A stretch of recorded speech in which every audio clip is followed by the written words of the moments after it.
तुम लोगों का वक्त कहाँ गए। बस यही बात जमाने को बुरी लगती है। बेटा देखो, सुनो जरा ध्यान से। जो लोग आज बेंच बजा रहे हैं, कल ये बेंच नहीं होगा दोस्त। फिर अब बजाने की आदत पड़ी रही तो हाथे बजाना शुरू कर दोगे। अब फिर दुनिया वाले कुछ और समझेंगे। तो वही बात है ना, करोगी मोहब्बत तो ये घर भी छोड़ना होगा, मेरे साथ तुमको ये शहर भी छोड़ना होगा। समझ रहे हो? अब तुम इस शहर को छोड़ नहीं पाओगी। बेहतर है कि तुम इस शहर को छोड़ नहीं पाओगी और हम तुमसे मोहब्बत नहीं कर पाएंगे। समझ रहे हो? तो यही वही बात है। तो तालियां वालियां ना बजाएं। ठीक है, इत्मीनान से परिचय दें कि आप लोग डॉक्टर बनने आए हैं और कुछ नहीं बनने आए हैं। ऐसा मैं हाथ जोड़ के विनम्र आग्रह कर रहा हूं आप लोगों से। समझ रहे हो? ठीक है, चलें स्टार्ट करें। लास्ट टर्न पे हमने क्या पढ़ा था? Z effective. क्या पढ़ा था? जेड इफेक्टिव के अंदर 5 इंपॉर्टेंट बातें बोली थी मैंने। क्या बोली थी? 5। पहले सुन लो ढंग से, ठीक है, फिर हरकत करना। पहली बात, कितनी बातें बोली थी हमने? 5। ठीक है, मछली मंडी कोई नहीं बनाएगा। समझ रहा हो मेरी बात को? सुनो यहां पे मैंने तुमसे क्या बोला कि जेड इफेक्टिव जब मैं पढ़ा रहा था तो मैंने 5 बातें बताई थी। पहली बात क्या बताई थी? Z effective is equal to क्या होता है? Z minus sigma. क्या बोला था? क्या होता है? Z effective is equal to Z minus sigma. दूसरा मैंने बोला था शील्डिंग और पेनिट्रेशन का ऑर्डर। क्या बोला था? शील्डिंग और पेनिट्रेशन। सपोज करना है यहां पे शील्डिंग और पेनिट्रेशन है क्या, समझो ऐसे। यार कुछ ज्यादा ही टेम्परेचर नहीं कम हो गया है, मतलब ज्यादा हो गया? अच्छा, चलो अभी इधर सुनो सुनो सुनो सुनो, मेरी बात सुनो। मान लो मैंने कहा, ऐसे सपोज करना कि मान लो मैं न्यूक्लियस हूं। क्या हूं? पक्की बात है, बोलो हाँ या ना। ए पंडित जी इधर आइए, हेमा मालिनी इधर देखिए, इधर सुनो। मैं क्या हूं? न्यूक्लियस। ठीक है, और मेरे सामने बीएन सर है और सामने क्या है? VT sir. यही बचा है अब हमारे जीवन में। हटाओ इन दोनों लोगों को।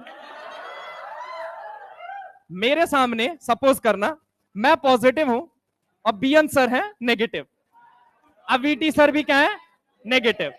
एक एजम्पशन। ए तो फील लेने आए हो यहाँ पे? सुनो, अभी फील लो, उसी में ढूंढो। तुम अपनी मासूका मान लो। पहली वाली है, पहली वाली, दूसरी वाली। तुम पहली वाली को भी पास बुलाओगे हाँ या ना? चाहते हो तुम दूसरी वाली भी पास आ जाए?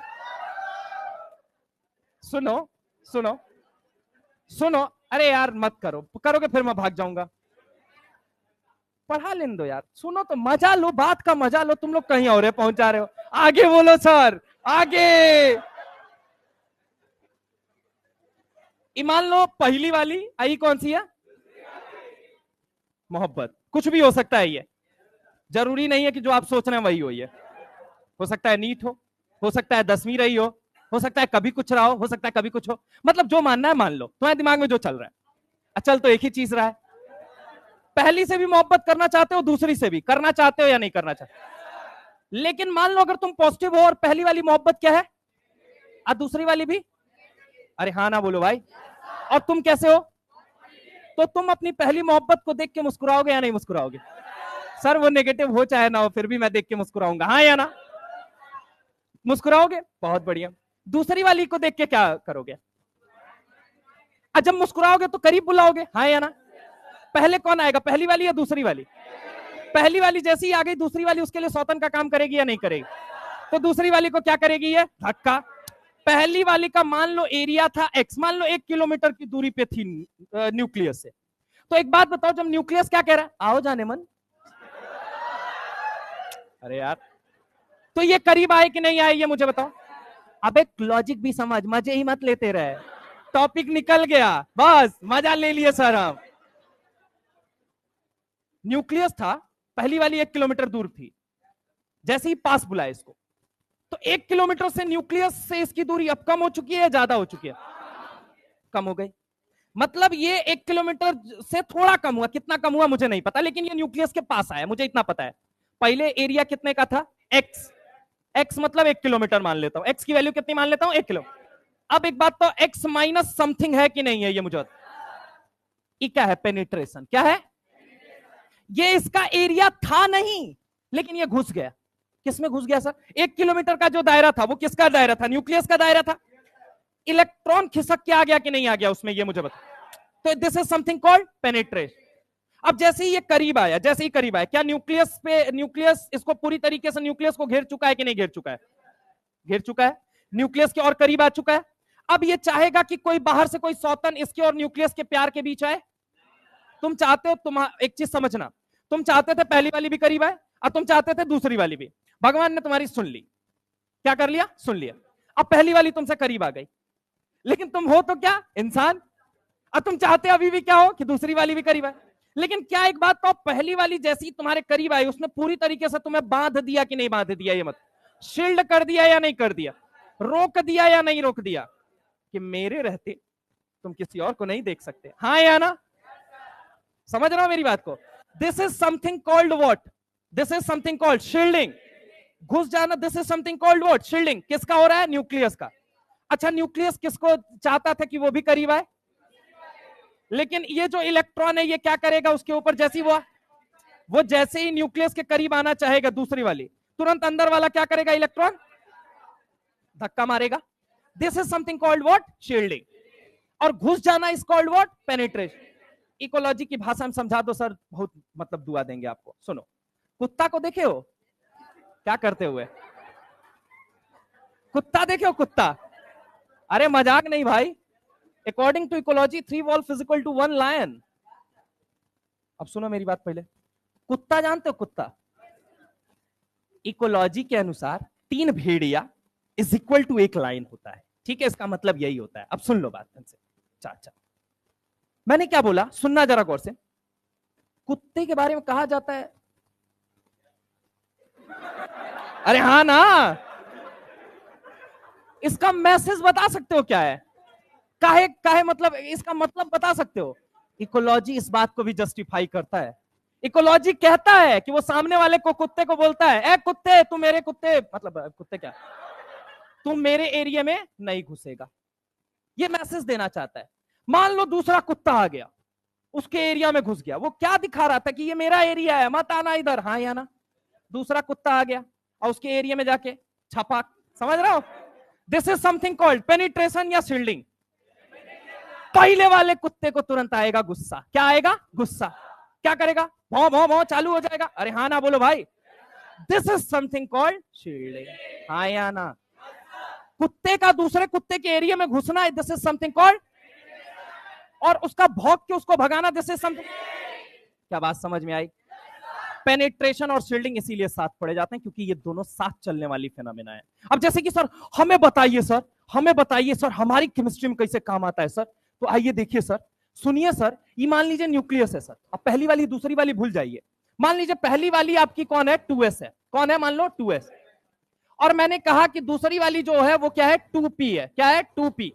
शुरू में दोनों के दोनों कहां पे हैं, x डिस्टेंस में है। लेट सपोज न्यूक्लियस से इनकी जो दूरी है वो कितनी है, x है, अरे हाँ ना बोलो भाई। अब s के अंदर इलेक्ट्रॉन क्लाउड पूरी तरीके से फैला हुआ है कि नहीं फैला हुआ है, ये न्यूक्लियस क्या करेगा, खींचेगा खींचेगा खींचेगा, अरे हर डायरेक्शन से, हाँ या ना, आजू से बाजू से ऊपर से नीचे से, जहां मन करे। गिर गई यार। एक बात मुझे बताओ, जरा गौर से सोच के बताना, आजू से बाजू से कहीं से भी अगर मैं तुमसे बात करूं, इधर से देखो तो इलेक्ट्रॉन खींचेगा कि नहीं खींचेगा, अरे स्फेरिकल का मतलब क्या है भाई, फुटबॉल है कि नहीं है, ये मुझे बताओ। न्यूक्लियस सेंटर में है कि नहीं है, इलेक्ट्रॉन खींचेगा नहीं खींचेगा, खींचेगा नहीं खींचेगा, बोल, खींचेगा खींचेगा खींचेगा खींचेगा, अरे हाँ ना बोल भाई। मेरी जान, आज के आगे पीछे ऊपर नीचे जहां इलेक्ट्रॉन मिल जाएगा सब खींचेगा कि नहीं खींचेगा। तो एक बात तो, खींचेगा खींचेगा तो साइज क्या होगी, ये बताओ मुझे, साइज क्या होगी, बोलो हाँ या ना। पी में वैसे अगर हम बात करें तो सर, या तो इधर से खींच सकता है या तो इधर से खींच सकता है, हाँ या ना बोलो। ऊपर नीचे से खींच पाएगा क्या, ये मुझे बताओ। कॉन्ट्रैक्शन ज्यादा कहां से हो रहा है, ये मुझे बताओ, एस में या पी में, एस में हो रहा है या नहीं हो रहा है। मान लो एस खिसक के छोटा हो गया, न्यूक्लियस के करीब आ गया, क्या पी अभी भी बाहर ही है कि नहीं है, ये मुझे बता। यानी एस छटक के अंदर चला आया या नहीं चला आया। अब जब एस छटक के अंदर चला आया तो क्या न्यूक्लियस को ये प्रॉपर शील्ड कर रहा है या नहीं कर रहा है।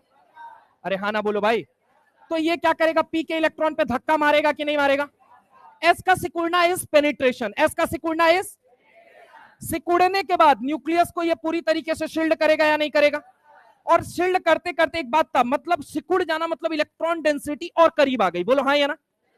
इलेक्ट्रॉन डेंसिटी और करीब आ गया मतलब इतने छोटे से एरिया में खूब सारा इलेक्ट्रॉन है, खूब सारा इलेक्ट्रॉन है या नहीं है। तो ये पी के इलेक्ट्रॉन पे धक्का मारेगा या अट्रैक्ट करेगा, ये बता। धक्का मारेगा। This is something called what, shielding. 2s और 2p की एनर्जी शुरू में बराबर थी, लेकिन न्यूक्लियस ने s को करीब बुला लिया और p को दूर भगा दिया, हाँ या ना। यानी कि अगर मैं तुमसे बात करता हूं s और p में शील्डिंग किसकी ज्यादा होगी, और p और d में p की होगी, किसकी होगी, और d और f में d की होगी। यानी कि अगर मैं बोलूं s की शील्डिंग p इलेक्ट्रॉन से ज्यादा या कम, p इलेक्ट्रॉन की d इलेक्ट्रॉन से, d और f में d की, तो मैं कह सकता हूं f इलेक्ट्रॉन की शील्डिंग d से कम होती है। मैं ये बोल सकता हूं d इलेक्ट्रॉन की शील्डिंग, एनसीईआरटी चैप्टर का नाम है क्लास 12, चैप्टर का नाम है D and F block. NCERT D and F block, कौन सा chapter, D and F block. कौन सा chapter, D and F block. कौन सा, D and F block. Class कौन सा है, 12th। क्लास कौन सा है, 12th। वहां जाके ये लाइन लिखी हुई है, क्या लिखा हुआ है, सॉरी क्या लिखा हुआ है ये बताओ मुझे फटाफट, कि डी इलेक्ट्रॉन की शील्डिंग पी इलेक्ट्रॉन से पुअर होती है, लेस होती है या मोर होती है, लेस या मोर, पक्की बात है, बोलो हाँ या ना। पी इलेक्ट्रॉन की शील्डिंग एस के कंपैरिजन में, यही लाइन एनसीईआरटी पी और डी वाली पता है कहां जाके लिखा है, डीएनएफ ब्लॉक में लिख दिया है ससुरा। अब तुम ढूंढते रहो, ठीक है। अब दूसरी बात सुनो, तीसरी बात पे आ जाते हैं। एक बात बताओ, लेफ्ट से राइट तुम जाते थे, कहां से कहां जाते थे, लेफ्ट से राइट, कहां से कहां जाते थे। जेड इफेक्टिव बढ़ता है या घटता है, अगर जेड इफेक्टिव बढ़ता है तो एक बात बता, आउटर शेल के इलेक्ट्रॉन पे जो अट्रैक्शन है वो कम है या ज्यादा है, और जब अट्रैक्शन कम है या ज्यादा है ये पहले बता। अगर ज्यादा है, ज्यादा है, ज्यादा है तो एक बात, साइज छोटी होगी या बड़ी होगी, यानी जेड इफेक्टिव बढ़ता है तो साइज, लेफ्ट से राइट जाओगे तो साइज क्या होगी, पक्की बात है। Uncle hello hi where are you, come on bro come on, इधर आओ, इधर आओ, 4 4 4 4, ए इधर आओ, मजाक नहीं, टॉप से बॉटम मजे लो लेकिन पढ़ाई के साथ, ठीक है, वैसे नहीं। यहां पे टॉप से बॉटम की बात करते हैं, किसकी बात करते हैं दोस्त, ऊपर से नीचे, समझा छोटू, ऊपर से नीचे देखना हो तो क्या देखेगा, यार इतना छोटा सा सवाल पूछ रहा हूं यार, क्या चेक करेगा, अरे यार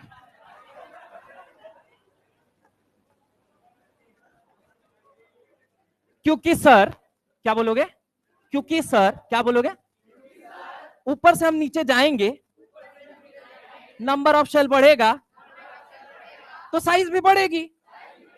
हेलो, ये भी नहीं बोलना है, क्या बोला मैंने,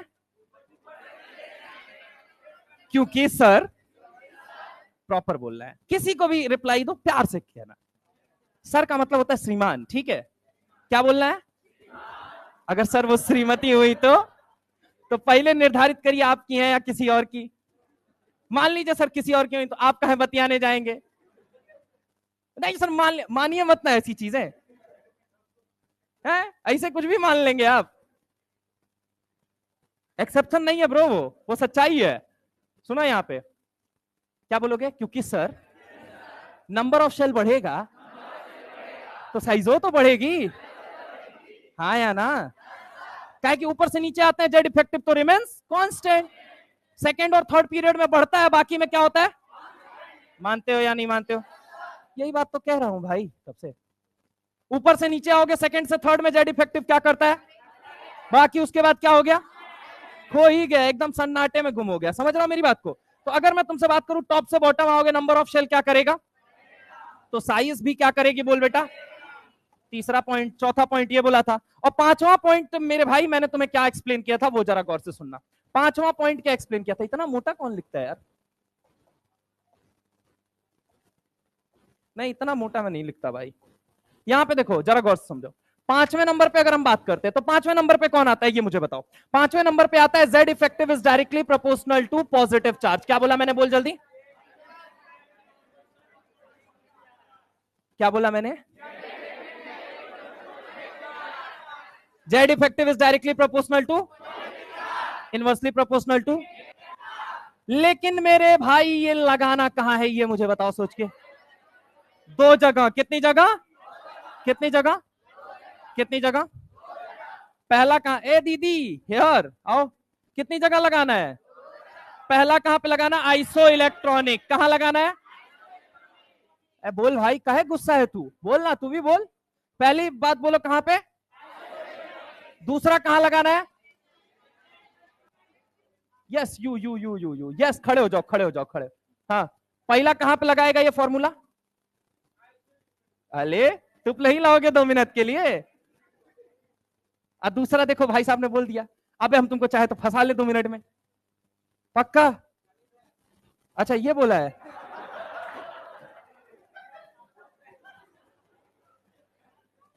अपने आस पड़ोस वालों की मदद मत कीजिए। आपको लगता है कि आप मेरी नजरों से बचा रहे हैं उसे, मेरी नजरों से नहीं बचा रहे। कहिए तो नाम लेके खड़ा कर दूं, स्ट्राइक रेट कम से कम 80 का होगा हमारा। खड़ा कर दूंगा जिसको, उसको गधा होगा, लिटरली होगा, मानो मेरी बात। नजर से पढ़ सकता हूं कि गधे हो या अच्छे हो या मेहनती हो, 3 कैटेगरी होती है। तो देखो तुम मदद मत करो, मैं उसको खींचना चाहता हूं, उसका ध्यान कहीं और है, दिक्कत यह है। तो आप अपने आस पड़ोस वालों की मदद करके अगर आप सोचते हैं कि मैंने उसको बचा लिया, बचाया नहीं बे, बर्बाद कर दिया उसको। अब उसको घंटा नहीं, वो जीवन में वो पॉइंट आएगा। ठीक है, हर पॉइंट पे मैं इतना बोल नहीं पाऊंगा, समझ ही रहे हो मेरी बात को। और इतना बोलने लगा तब तो इतना बच्चा है, तो किसके लिए क्या क्या, हर सबके लिए तो अलग अलग बातें ही मैं भाषणे देते रह जाऊं, पढ़ाऊं बाद में।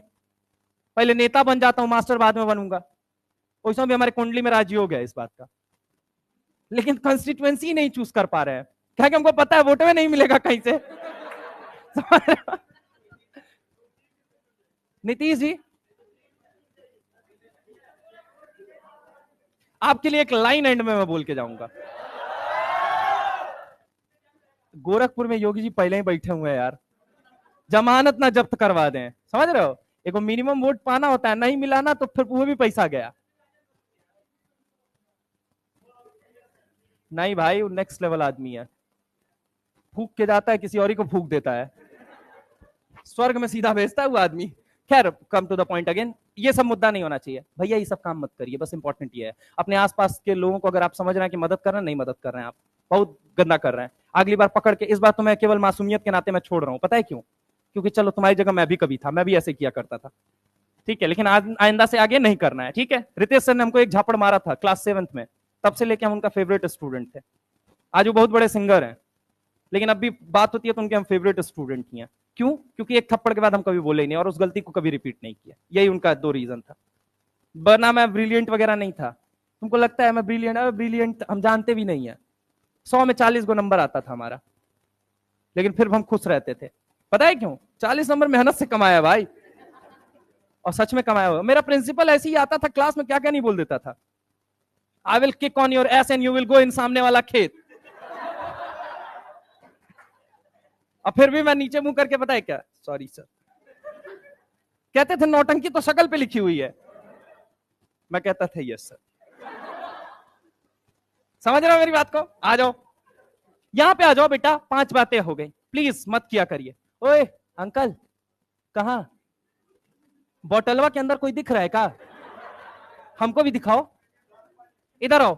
Z effective is directly proportional to, inversely proportional to, लेकिन ये फॉर्मूला कितनी जगह लगाना है? कितनी जगह? पहला लगाना है आइसो इलेक्ट्रॉनिक स्पेसीज में। कहां लगाना है बोल जल्दी, कहां लगाना है बोल जल्दी? पहला कहां लगाना है? दूसरा लगाना है डिफरेंट, डिफरेंट, सब सुन, क्या होगा? डिफरेंट, बोलो बोलो, डिफरेंट, बस वर्ड जितना लिख रहा है उतना ही, different ion of same element. क्या बोला मैंने? Different ion of same element. Sir अंग्रेजी नहीं, हिंदी में बता दीजिए सर प्लीज सर। एलिमेंट क्या होना चाहिए बोल बेटा?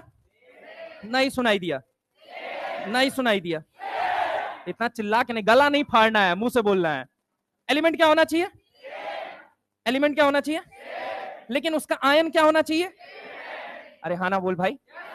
n+3 n+2, अरे काहे चिल्ला रहे हो भाई, गला फट अभी फटेगा फिर कुछ और फटेगा, इतना तेज चिल्ला जा रहा है भाई, और दिमाग फटेगा उसके बाद तुम क्या सोच रहे थे। हद है यार, शिट, मैं कुछ बोलूंगा ही नहीं। Come to the point again. n+3 है, ए मजाक नहीं, n+3 है, ठीक है। हमारे मन में एक बात आ रही है, सुनना, n+3 है, कौन है, फिर है n+2, क्या है, फिर क्या है, n है, क्या है, फिर क्या है, n-1 है, फिर है n-2, एक क्या है n+, फिर क्या है, फिर क्या है, फिर एलिमेंट क्या है यहां पे n-3 में। सेम तुमसे पूछा, जितना पूछ रहा हूं उतना बताओ, कौन सा n-3 में एलिमेंट है, n-2 में, n में, n+ में, n+2 में, n+3 में, सेम एलिमेंट है या नहीं है, लेकिन सब डिफरेंट आयन है या नहीं है। वर्ड में ही सब मतलब छुपा होता है, डिफरेंट आयन किसके, सेम एलिमेंट के। फॉर एग्जाम्पल O+2 ले लिया, Mn+2 ले लिया, Pb+2 ले लिया, क्या ये डिफरेंट आयन है सेम एलिमेंट के, नहीं है सर, अलग अलग चीजें हैं सर, कैसी बातें कर रहे हो। O+2 O-2 O+3 O-3, अब ये बताओ ये क्या है, एलिमेंट क्या है इनमें, आयन क्या है, आयन ना, hydrogen plus hydrogen minus hydrogen, क्या है एलिमेंट, क्या है सब जगह, कौन सा, लेकिन एक जगह क्या है प्लस, एक जगह क्या है, एक जगह, तो ये तीनों अलग स्पीसीज हैं एक ही एलिमेंट की, एक केटायन है, एक एनायन है, एक न्यूट्रल स्पीसीज है। मैंने क्या बोला, ये फॉर्मूला कितनी जगह लगेगा, पहला कहां लगेगा, दूसरा कहां लगेगा, नहीं ऐसे नहीं करना है, बोलना है मुंह से। सबसे पहली चीज, Z effective is directly proportional to, inversely proportional to, directly proportional to, inversely proportional to, कितना जगह लगेगा फॉर्मूला, कहां कहां, आइसो इलेक्ट्रॉनिक स्पेसीज और, आइसो इलेक्ट्रॉनिक स्पेसीज और, इसके अलावा ये फॉर्मूला कहीं और, एकदम दिमाग में कंठस्थ कर लो। बाकी का सवाल कहां सॉल्व होगा, यहां से होगा। ये वाला सवाल जो है ये दो ही जगह से हो सकता है, बात समझ में आई या नहीं आई। Z effective is directly proportional to, inversely proportional to, लेकिन इसको कितनी जगह लगाना है, पहला, दूसरा, जब बारी आएगी लगाना खुद सिखा दूंगा। यहां के बाद अगला अपना टॉपिक शुरू होता है, नाम है एटॉमिक रेडियस। क्या नाम है बोलो जल्दी, एटॉमिक रेडियस। अरे नहीं यार, पहले एक बार पीरियोडिक टेबल का फॉर्मूला, ए दीदी इधर कहां, पीरियोडिक टेबल का फॉर्मूला पूरा रो बोलेगा, एंड NS से शुरुआत, NP पे समाप्त, N-, देन N-, हाँ या ना। अब सुनो, अब यहां से हम शुरू क्या करने जा रहे हैं, एटॉमिक साइज। क्या शुरू करने जा रहे हैं बोल बेटा, पेन कॉपी कोई नहीं छुएगा, बस सब लोग बोर्ड की तरफ देखिए, आपको सब समझ में आएगा। एटॉमिक साइज, या फिर हम किसकी बात करने जा रहे हैं, रेडियस। अच्छा सुनो जरा गौर से, पीरियोडिक टेबल में क्या क्या पाया, छोड़ो ना, छोड़ो सब लोग पेन कॉपी छोड़ो। पीरियोडिक टेबल में क्या क्या पाया जाता है, मेटल पाया जाता है, नॉन मेटल, इनर्ट गैस, खत्म बवाल। एक साइंटिस्ट आया और पता है क्या बोला, एटॉमिक रेडियस निकालने की बात करने लगा। क्या करने लगा, एटॉमिक रेडियस पता है कैसे निकाल रहा था, तुम्हारी तरफ एक वो एटम ले आया, ठीक है, समझ रहा हूं, और ये क्या है, पॉजिटिव चार्ज है, और ये क्या है, मान लो इसके अंदर इलेक्ट्रॉन। इसने बोला एटॉमिक रेडियस निकालना कौन सी बहुत बड़ी बात है दोस्त, हम निकाल सकते हैं। लोगों ने पूछा कैसे, बोला कि एक काम करो, न्यूक्लियस से इलेक्ट्रॉन की दूरी देख लो, यही एटॉमिक रेडियस बता देगी। तुम्हारी तरह पाजामा था, समझ रहे हो, तुम्हारी तरह मतलब तुम्हारी तरह पाजामा था, समझ रहा हूं, जैसे पाजामा जानते हो, ऊपर से कुछ भी डालो नीचे से गिर जाएगा, ऐसी बात करने लगा। अरे यार ऐसी बात मतलब तुमको लॉजिकल लगती है, नासा जिस पे रिसर्च कर रहा हो और आज तक ही ना बता पाया हो एटम का शेप कैसा है, तुम उसको आइसोलेटेड स्टेट में ले आ रहे हो। बेटा आइसोलेटेड में लाना है, किसी और को लाना। आइसोलेटेड मतलब सर क्या होता है, अकेले में। यानी कितनी स्टेट होती है एटम के पास, दो, या तो वो बेचारा अकेले हो, बोलो पीछे वालों, या तो फिर वो क्या हो, बॉन्डेड। ये 2 साल बाद पूछूंगा, अभी पूछने का कोई मतलब नहीं है। सबसे पहली चीज, या तो आइसोलेटेड हो या तो बॉन्डेड। आइसोलेटेड का मतलब एक अकेला एटम, नासा कर नहीं पाया, तुम करने चले हो, एक एटम को सेपरेट आइसोलेट करने गए हो। कर सकते हो भाई, कर सकते हो, पहले ये बताओ। तो पहला रीजन क्या बन जाता है, isolation of atom. Isolation of atom, of atom is not, क्या लिख सकता हूं आगे, is not easy. The word itself says that I am possible bro. समझ रहे हो मेरी बात को? तो इम्पॉसिबल जैसा कुछ नहीं होता है। अच्छा चलिए मान लीजिए आप में से बहुत धुरंधर लोग निकल के आए, कहे सर एगो एटम अगर आइसोलेटेड स्टेट में दे दें तो क्या? क्या बोला आपने? एगो क्या बोला मैंने? एगो, आपको आइसोलेटेड एटम चाहिए ना, हम देते हैं। आप बताइए कैसे देंगे, वो छोड़िए आप बात को, मान लीजिए ना सर। हम क्या है, मान लेते हैं, एनसीईआरटी भी कहती है मान लो। क्या बोला आपने? हम एक आइसोलेटेड एटम में आपको आइसोलेटेड एटम निकाल के देंगे। क्या देंगे? सर आपको हम पे भरोसा है ना, इतने सालों से हम आइसोलेटेड रहे तो हम आपको आइसोलेटेड एटम जरूर देंगे। मैंने कहा तुम भी आइटम थे, ये भी आइटम है। समझ रहे हो? एगो सॉन्ग भी है, वही जाके मुजरा करो। ऐसा मैं नहीं कहता हूं, एनसीईआरटी कहती है। क्यों कहती है? हाइजनबर्ग को अगर तुम लोग जानते हैं, हाइजनबर्ग, क्या बात बोल रहे हो सर, नहीं सुना हाइजनबर्ग को? और नहीं लोग सुने हैं? अच्छा गाना सुने हो, सेम टाइम सेम जगह लगे या ना दिल? अरे सुना है या नहीं सुना है? पंजाबी सॉन्ग नहीं सुने हो? पीछे वालों, सेम टाइम सेम जगह नहीं सुने हो? सुने हो? हम सुनाने वाले नहीं हैं, पूछ रहे हैं। अरे सुने हो या नहीं सुने हो? कितने लोग अच्छा सुने हो? ईमानदारी की कसम है, नीट 2025 की कसम है सबको। जिसने लोगों ने सुना है हाथ उठा देना भाई, ठीक है? मेरी एक मदद करोगे तुम लोग? मेरी एक मदद करोगे? मेरे साथ रिपीट कर लो, क्या था उस गाने की लाइन? Same time. अरे ये तो गा सकते हो ना, आवाज तो तुम लोगों की प्यारी होती है, ऐसा लोग कहते हैं। और तुम लोगों की आवाज बेकार होती है, ऐसा लोग कहते हैं। कुल मिला जुला के दोनों मिलके वो कर लेते हैं। गाना क्या है? Same time. अरे ऐसे नहीं, सेम टाइम सेम जगह, सेम टाइम सेम टाइम, क्या बोला मैंने? सेम टाइम सेम जगह। समझ रहा हो मेरी बात को? आगे का लाइन बोलो। हाँ नहीं नहीं, शर्मा नहीं, जिसके जिसने किया शर्म उसके फूटे करम। बोल भाई, लगे ना दिल, ठीक है? सेम टाइम सेम जगह पे दिल नहीं लगता, यही मतलब है ना इसका। तो कैसे गाना है? सेम टाइम सेम जगह, you can not find the exact position as well as momentum of electron. ऐसा हाइजेनबर्ग कह के मर गया। फिर से सुनना, क्या बोला मैंने? सेम टाइम सेम जगह, यू कैन नॉट, पहले सुन तो लो बंदरों, उछलने लग रहा है, yes sir yes sir yes sir. सुनो पहले, इधर का रो बोलेगा प्यार से, मजा आएगा, अच्छा लगेगा, एक एक चीज का लॉजिक मिलेगा तो अच्छा लगेगा। तुम लोग हर चीज में मजा मजा, मजे पे ही मत जाओ भाई, पढ़ाई भी होती है उसमें बीच में। सबसे पहली चीज, इधर का रो गाएगा क्या?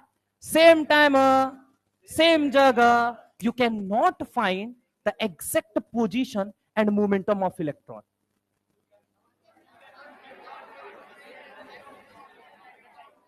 तुम्हारे सामने से तुम्हारी मोहब्बत गुजर जाए, अब वो मोहब्बत कुछ भी हो सकती है। लड़के तो यहां हाथ रखने लगे भाई, पहले लेफ्ट में या राइट में पता कर, कहीं इधर नहीं ना बीच में फंसा हुआ है। समझ रहा है? कह रहा है हाँ सर। सुनो अब मेरी बात, मान लो तुम्हारे सामने से तुम्हारा मोहब्बत जा रहा है या जा रही है, वो किसी की कुछ भी हो सकता है। अब तुम्हारा दोस्त कहां पे खड़ा है? इस साइड, जैसे रोड है ना, रोड ऐसे समझो, ये रोड है पूरा, ठीक है? इधर तुम खड़े हो, उधर वो जा रहा है, समझ जा रही है? तुम्हारी मोहब्बत है, तुम मानो, हम कहे माने, हम ही मान लें। आओ इधर आओ, हम अपने ख्यालों में रहते हैं, तुम अपने में रहो। सुनो इधर, इधर ये रास्ता है, तुम इस साइड खड़े हो गए, खड़े होके फिर अपने दोस्त के साथ खड़े हो पान की थड़ी की दुकान पे। काहे खड़े हो, रीजन तुम जानो, ठीक है? क्यों खड़े हो, तुम्हारा रीजन हो, तुम जानो। मैं एक सिचुएशन इमेजिन कर रहा हूं, तो आए दोस्त तो बड़ा भाई भाई भाई देख देख, कहेगा हाँ आज का तो हमारा दिन बन गया, लेकिन गलती से मैं पीछे से आ गया। मैंने कहा कि एक काम करो बालक, उसका एग्जैक्ट पोजीशन और एग्जैक्ट मोमेंटम बताओ। क्या बोला मैंने? Exact position exact movement. क्या मास्टर हर समय केमिस्ट्री और फिजिक्स की बात करते रहते हो? मैंने कहा दोस्त देखो उसको, घूर के देखो। कहता आनंद की अनुभूति सर। मैंने कहा अब एग्जैक्ट पोजीशन बताओ। तो सर पंचर वाले की दुकान नहीं उसी के सामने खड़ा है। हाँ ना, यही बोलेगा। मान लो सामने पंचर की दुकान है तो क्या बोलेगा? पंचर वाली दुकान के सामने खड़ा है वो व्यक्ति, हाँ या ना? या वो चीज जिससे आप बेहद बेइंतहा बेशुमार मोहब्बत कर रहे हैं। ठीक है, खैर मुद्दे की बात यह है वो खड़ा था। अब तुमने पोजीशन तो बता दिया, मैंने कहा मोमेंटम बताओ।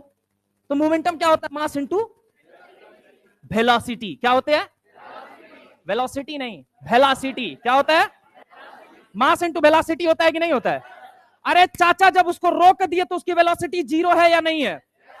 तो सेम टाइम पे मोमेंटम और पोजीशन एक साथ बता सकते हो क्या? कैसे बताओगे चाचा? P is equal to mv होता है या नहीं होता है? वेलोसिटी मान लिया 0 बटा सन्नाटा, तो मोमेंटम कहां से बताओगे? फूफा घर से लाके? P is equal to mv होता है या नहीं होता है? जब तुमने उसकी पोजीशन फिक्स कर दी यानी उसे रोक दिया है या नहीं रोक दिया है? और मेरी जान अगर वहां अगर वो रुक गया तो एक बात था, उसका मोमेंटम कुछ होगा या नहीं होगा?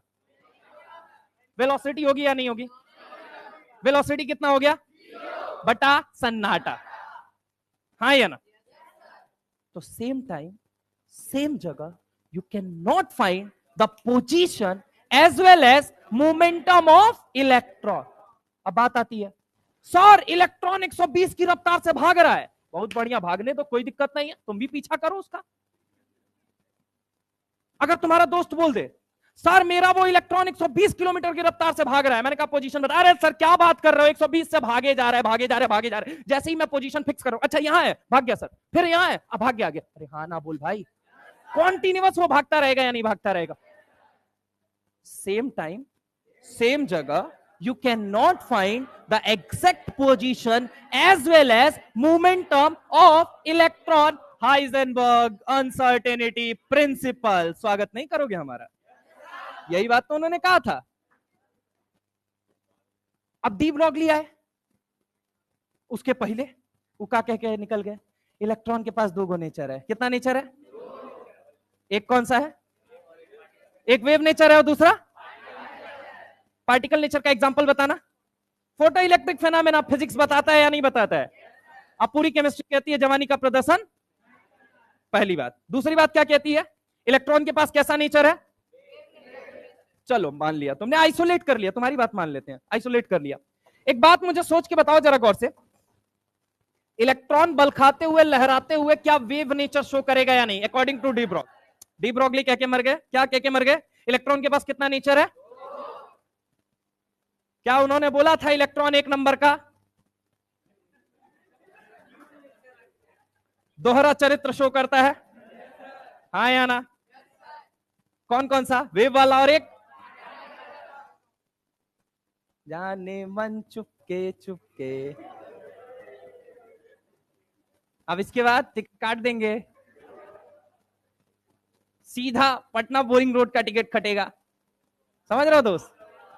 चौराहे पे खड़ा किया जाएगा और कहा जाएगा चलती क्लास में सोते नहीं है बच्चा। समझ गए कि इशारों इशारों में और बताऊं? मान गए? आ जाओ यहां पे जरा गौर से मेरी बात को सुनो। जब इलेक्ट्रॉन यहां है तो रेडियस r1 कह देता हूं, ठीक है? एकदम लॉजिक सोचना, पेन कॉपी छोड़ दो, दिमाग से सोचो। है तुम्हारे पास? नहीं है तो घुटने सोचना। इधर सुनो, यहां से यहां में क्या r2 बोल सकता हूं? बोल सकता हूं? बोलो अंकल। यहां से यहां में क्या r3 बोल सकता हूं? एक बात बताओ, r1 is equal to r2 is equal to r3 लिखना उचित है क्या? क्या r1 is not equal to r2 and r2 is not equal to? इधर आ जाओ। r1 is not equal to is not equal to Aryan कौन दिख रहा है का? तो इधर देखो ना, इधर तो दिख रहा है, पूरा एकदम व्यक्ति खड़ा है पूरा का पूरा। तुम मशगूल हो किताब देखने में, चित्र वित्र हो तो हम भी देखें। r1 is not equal to r2 is not equal to r3। इस बात का कंक्लूजन क्या है? एटम की बाउंड्री फिक्स है या नहीं है? Atom do not have sharp boundary, fix boundary. बोल सकता हूं या नहीं बोल सकता हूं? बोलो हाँ या ना। मतलब अगर तुम isolation of atom is not easy, चलो आइसोलेशन कर भी लिया, तब क्या होगा सर? तो हाइजेनबर्ग की ऐसी तैसी करनी है, हाइजेनबर्ग की ऐसी तैसी करनी है, ये पहले मुझे बताओ। कुल मिला जुला के कंक्लूजन क्या है कि आइसोलेटेड में तो तुम एटॉमिक रेडियस नहीं निकाल सकते। कहां नहीं निकाल सकते? अब तुम्हारे पास कौन सा उपचार बचा हुआ है? तो based on the categories of bond, bond कितने तरह के होते हैं? कितने तरह के होते हैं? पहला कौन सा? अरे को मेटल का नाम सुना है? Metal metal metal metal. Non metal? Inert gas? हाँ या ना? मेटल ने मेटल को देखा तो एक दूसरे के करीब आएंगे, हाँ या ना? मेटल और मेटल के बीच में बनने वाले बॉन्ड का नाम? भगा दूंगा। क्या कर रहा है? काय नीचे देख रहा है? सीधा बैठ, पहले क्या करके आया भाई? सोए जा रहा है क्लास के अंदर। मेटल और मेटल के बीच में जो इंटरेक्शन हुआ, non metal non metal. Non metallic bond कौन सा आ गया चाचा? कोवेलेंट। कौन सा? मेटल और मेटल एक दूसरे के करीब आए, non metal non metal. Inert gases में क्या आता है? Wander wall. क्या आता है? मेटल मेटल एक दूसरे के पास है, कौन सा radius? Non metal non metal है, इनर्ट गैसेस हैं। एक मेटल का मन किया कि चलो नॉन मेटल से मिलाते हैं, तो मेटल का सपना क्या है? लाइफ में इलेक्ट्रॉन देना, लाइफ में इलेक्ट्रॉन। नॉन मेटल का सपना है लाइफ में इलेक्ट्रॉन। जो इलेक्ट्रॉन देगा उसके सर पे, जो लेगा उसके सर पे। पॉजिटिव नेगेटिव को देखेगा, नेगेटिव पॉजिटिव को देखेगा। दोनों में फोर्स ऑफ अट्रैक्शन या रिपल्सन। अट्रैक्शन का मतलब पास या दूर? पास मतलब बॉन्ड बनाएंगे नहीं बनाएंगे? एक केटायन है, दूसरा, दोनों की मोहब्बत का नाम आयनिक बॉन्ड। हाँ या ना? एक क्या होता है? मेटेलिक। एक कौन सा रेडियस? दूसरा, तीसरा, चौथा। हाँ या ना? न्यूट्रल एटम के कितने रेडियस हैं? 3। कितने हैं? 3। Metallic, covalent, wander wall. लेकिन अगर हम बात करें न्यूट्रल एटम का रेडियस कौन नहीं है? आयोनिक। क्योंकि वो कौन सा रेडियस है? आयोनिक। क्या मेरी बात समझ में आई या नहीं है? पीरियोडिक टेबल में एक मेटल, एक नॉन मेटल, एक इनर्ट गैसेस है। मेटल के लिए कौन सा रेडियस आता है? नॉन मेटल के लिए? इनर्ट गैसेस के लिए? हाँ या ना? मैंने कहा मेटल और नॉन मेटल खुदक खुदक के एक कंपाउंड बना लिए गलती से। कौन सा कंपाउंड होगा वो? एक मेटल होगा, दूसरा जिसमें एक इलेक्ट्रॉन देगा, दूसरा इलेक्ट्रॉन, उसकी वजह से दोनों के ऊपर चार्ज आएगा। क्या आएगा? एक ने जितना इलेक्ट्रॉन दिया उतना क्या आ जाएगा? पॉजिटिव। दूसरे ने जितना इलेक्ट्रॉन लिया उसके सर पे क्या पॉजिटिव और नेगेटिव के बीच में अट्रैक्शन होगा? क्या वो एक दूसरे के पास जाएंगे, बॉन्ड बनाएंगे? बॉन्ड क्या है? Force of attraction. बॉन्ड क्या है? जो लगता तो है पर दिखाई। अरे एक बात बताओ, मम्मी तुमको पकड़ के कूट देती है, पड़ोस की आंटी कुछ बोल जाए तो क्या करेंगी? थरिया लेके पहुंच जाएंगी, गो कोरोना गो। अरे हाँ ना बोलो भाई। अपने भैया अपने को पकड़ के कूटते हैं तो बिल्कुल नहीं लगता है कि हाँ मतलब हम उन्हीं के छोटे भाई हैं। बाहर का कोई बोल के चला जाए, ओए भाई को कैसे बोला? हाँ या ना? पापा पीटते वक्त उनको बिल्कुल नहीं लगता कि हम उन्हीं से जन्म ली हुई औलाद है, उन्हीं की औलाद है भाई, पड़ोस की नहीं है, उन्हीं की है। उठा के मतलब फेंके जा रहे हो जैसे गद्दा। अरे हाँ ना बोलो भाई। अंकल चाहे बाहर रोड पे चलता हुआ उन्हीं की उम्र का कोई तुमको बोल दे, कैसे बोले हमारे बेटा को, चाहे हमारी बेटी को, चाहे हमारे लाल को, हमारे लाली को, हमारे पूड़ी को, हमारे सब्जी को। हाँ या ना? हाँ या ना? क्या है? शर्ट का बटन जुड़ा हुआ है, तुम्हारे यहाँ पे धागा जुड़ा हुआ, पापा जोड़ो इसको, कि हमारे और आपके बीच में बॉन्ड रहेगा, दुनिया वालों को नहीं बताएंगे हम। अबे वो बॉन्ड क्या है? फोर्स ऑफ अट्रैक्शन ऑलरेडी है, जो लगता तो है पर दिखाई। राहों में चलते अगर मुलाकात हो जाए और तुमसे कोई ये पूछ ले बॉन्ड क्या है, कहना साफ फोर्स ऑफ अट्रैक्शन। क्या है? एक ऐसा फोर्स ऑफ अट्रैक्शन जो लगता तो है पर दिखाई। अगर ये दो आयन के बीच में लग रहा है तो क्या हम आयनिक बॉन्ड कह सकते हैं या नहीं कह? दो केमिकल स्पीसीज के बीच में लग रहा है तो केमिकल बॉन्ड कह सकते हैं या नहीं? सर ये केमिकल स्पीसीज क्या है? सर केमिस्ट्री में आपने आज तक जो कुछ भी सुना, जो कुछ सर क्या सुना है? एटम का नाम सुना, मॉलिक्यूल सुना, आयन सुना, कॉम्प्लेक्स सुना, कॉम्प्लेक्स कंपाउंड सुने हैं तुमने, डबल सॉल्ट सुना है, कॉम्प्लेक्स सॉल्ट सुना है, बहुत तरह की चीजें, इलेक्ट्रॉन, प्रोटॉन, न्यूट्रॉन, जो कुछ सुना है सब केमिकल स्पीसीज है। अगर दो केमिकल स्पीसीज के बीच में अगर यही फोर्स ऑफ अट्रैक्शन लगने लग जाए तो force of attraction is what? Force of attraction is what? Bond. Bond क्या है? Force of attraction. मैंने कहा दो केमिकल स्पीसीज के बीच में अगर ये फोर्स ऑफ अट्रैक्शन लग रहा है, पहले तो ये बताओ फोर्स ऑफ अट्रैक्शन है क्या, किसके बीच में लग रहा है, क्या बोल सकते हैं, केमिकल, बस, हाँ या ना।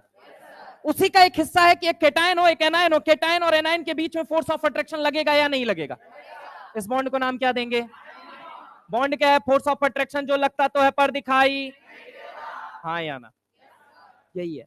ये सब कहानी अपन पढ़ेंगे केमिकल बॉन्ड के अंदर। मुद्दे की बात क्या है, एक तो मेटल था तो कौन सा रेडियस निकल के आ रहा था, दूसरा क्या था तो कौन सा रेडियस निकला, तीसरा क्या आया, इनर्ट गैस थे उनके अंदर कौन सा रेडियस, और चौथा कौन सा था, आयनिक, किसके किसके बीच में है, मेटल, समझ रहे हो मेरी बात को, क्लियर हुआ पिक्चर की कैसे ये चार ही रेडियस क्यों आया, चार के अलावा क्यों नहीं आ गया, एक वो मेटल है, नॉन मेटल है, इनर्ट गैस, इनर्ट गैस के लिए वेंडर वॉल आता है, मेटल के लिए आता है मेटेलिक, और नॉन मेटल के लिए क्या आता है, अगर मेटल मेटल जुड़ा हुआ है तो metallic, non metal covalent.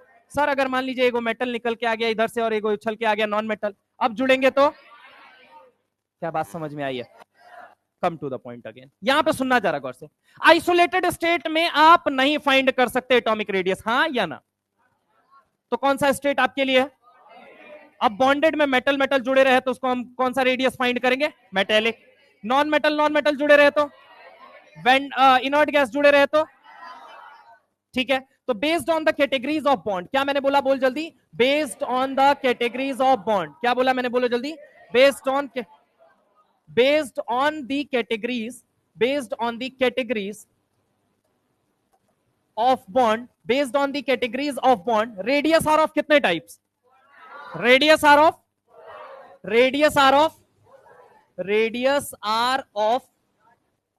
4 types, कितने तरह के होते हैं, 4 तरह के। पहला कौन सा होता है, बोल बेटा, एक होता है कोवेलेंट, एक कौन सा होता है, कोवेलेंट, एक कौन सा होता है, दूसरा कौन सा होता है, तीसरा कौन सा होता है, बंदरवाल कोई नहीं बोलेगा, चौथा कौन सा होता है, न्यूट्रल एटम का रेडियस कौन कौन सा है ये मुझे बताओ, कोवेलेंट है, मेटेलिक है और कौन सा है, वेंडर। ये किसका रेडियस है ये मुझे बताओ, आयंस का, किसका रेडियस है, बोलो बोलो हाँ या ना, कौन सी स्टेट में निकाल रहे हो, आइसोलेटेड या कंबाइंड, मॉलिक्यूलर स्टेट में या एटॉमिक स्टेट में, ठीक है, बॉन्डेड में या आइसोलेटेड में, यही 3 टर्म के साथ वो तुमसे खेल सकता है, बॉन्डेड, आइसोलेटेड, कंबाइंड, नॉर्मल, ठीक है, कंबाइंड या एलिमेंटल कह लो, और एक फॉर्म हो गई मॉलिक्यूलर या एटॉमिक, तो मॉलिक्यूलर या एटॉमिक कौन सा फॉर्म में निकाल रहे हो, आइसोलेटेड, बॉन्डेड, अच्छा एक बात मुझे बताओ कि एलिमेंटल फॉर्म में है या फिर मॉलिक्यूलर फॉर्म में, क्लियर है सबको, तो based on the categories of bond radius are of, पहला कौन सा, दूसरा, तीसरा, चौथा, पक्की बात है, बोलो हाँ है ना। अब देखो जरा गौर से, सबसे पहले यहां पे कोवेलेंट रेडियस क्या होता है वो सुन लो, मान लो एक एटम ए था, कौन था, एक एटम, और ये क्या था, एटम बी था, दोनों के पास कितने इलेक्ट्रॉन है भगवान का दिया हुआ, एक एक, कितना इलेक्ट्रॉन दिया हुआ है, ए ने बी से कहा हाजी सुनते हो, क्या बोला, भगवान का दिया हुआ मेरे पास एक इलेक्ट्रॉन है, क्या है, और तुमको पता है मैं किस फॉर्म में हूं, एटॉमिक फॉर्म में, किस फॉर्म में हूं, तो पता है तुमको मेरी रिएक्टिविटी कितनी ज्यादा है, अरे हाँ ना बोलो भाई, एटॉमिक फॉर्म में रिएक्टिविटी बहुत ज्यादा होती है कम होती है, नहीं हमको पता, अब बताओ कैसे समझाओगे, अरे हम कह रहे हैं तुमको समझ में आए इस बात की गारंटी हम नहीं लेते, हम तुमको समझा देंगे, इस बात की गारंटी हम लेते हैं पूरी 100%, तुम समझ पाओ ना समझ पाओ, लेकिन हम तुमको समझा जरूर देंगे दोस्त, कैसे, आइए आइए, पहले दिन हम आए थे, हम बोले हमको तुम पे भरोसा नहीं है, खुद पे भरोसा है, ठीक है, अब सुनो मेरी बात को,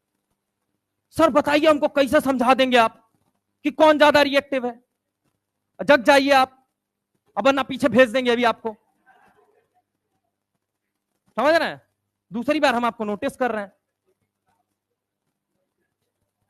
अब तो ये भी नोटिस करने लगा, देखो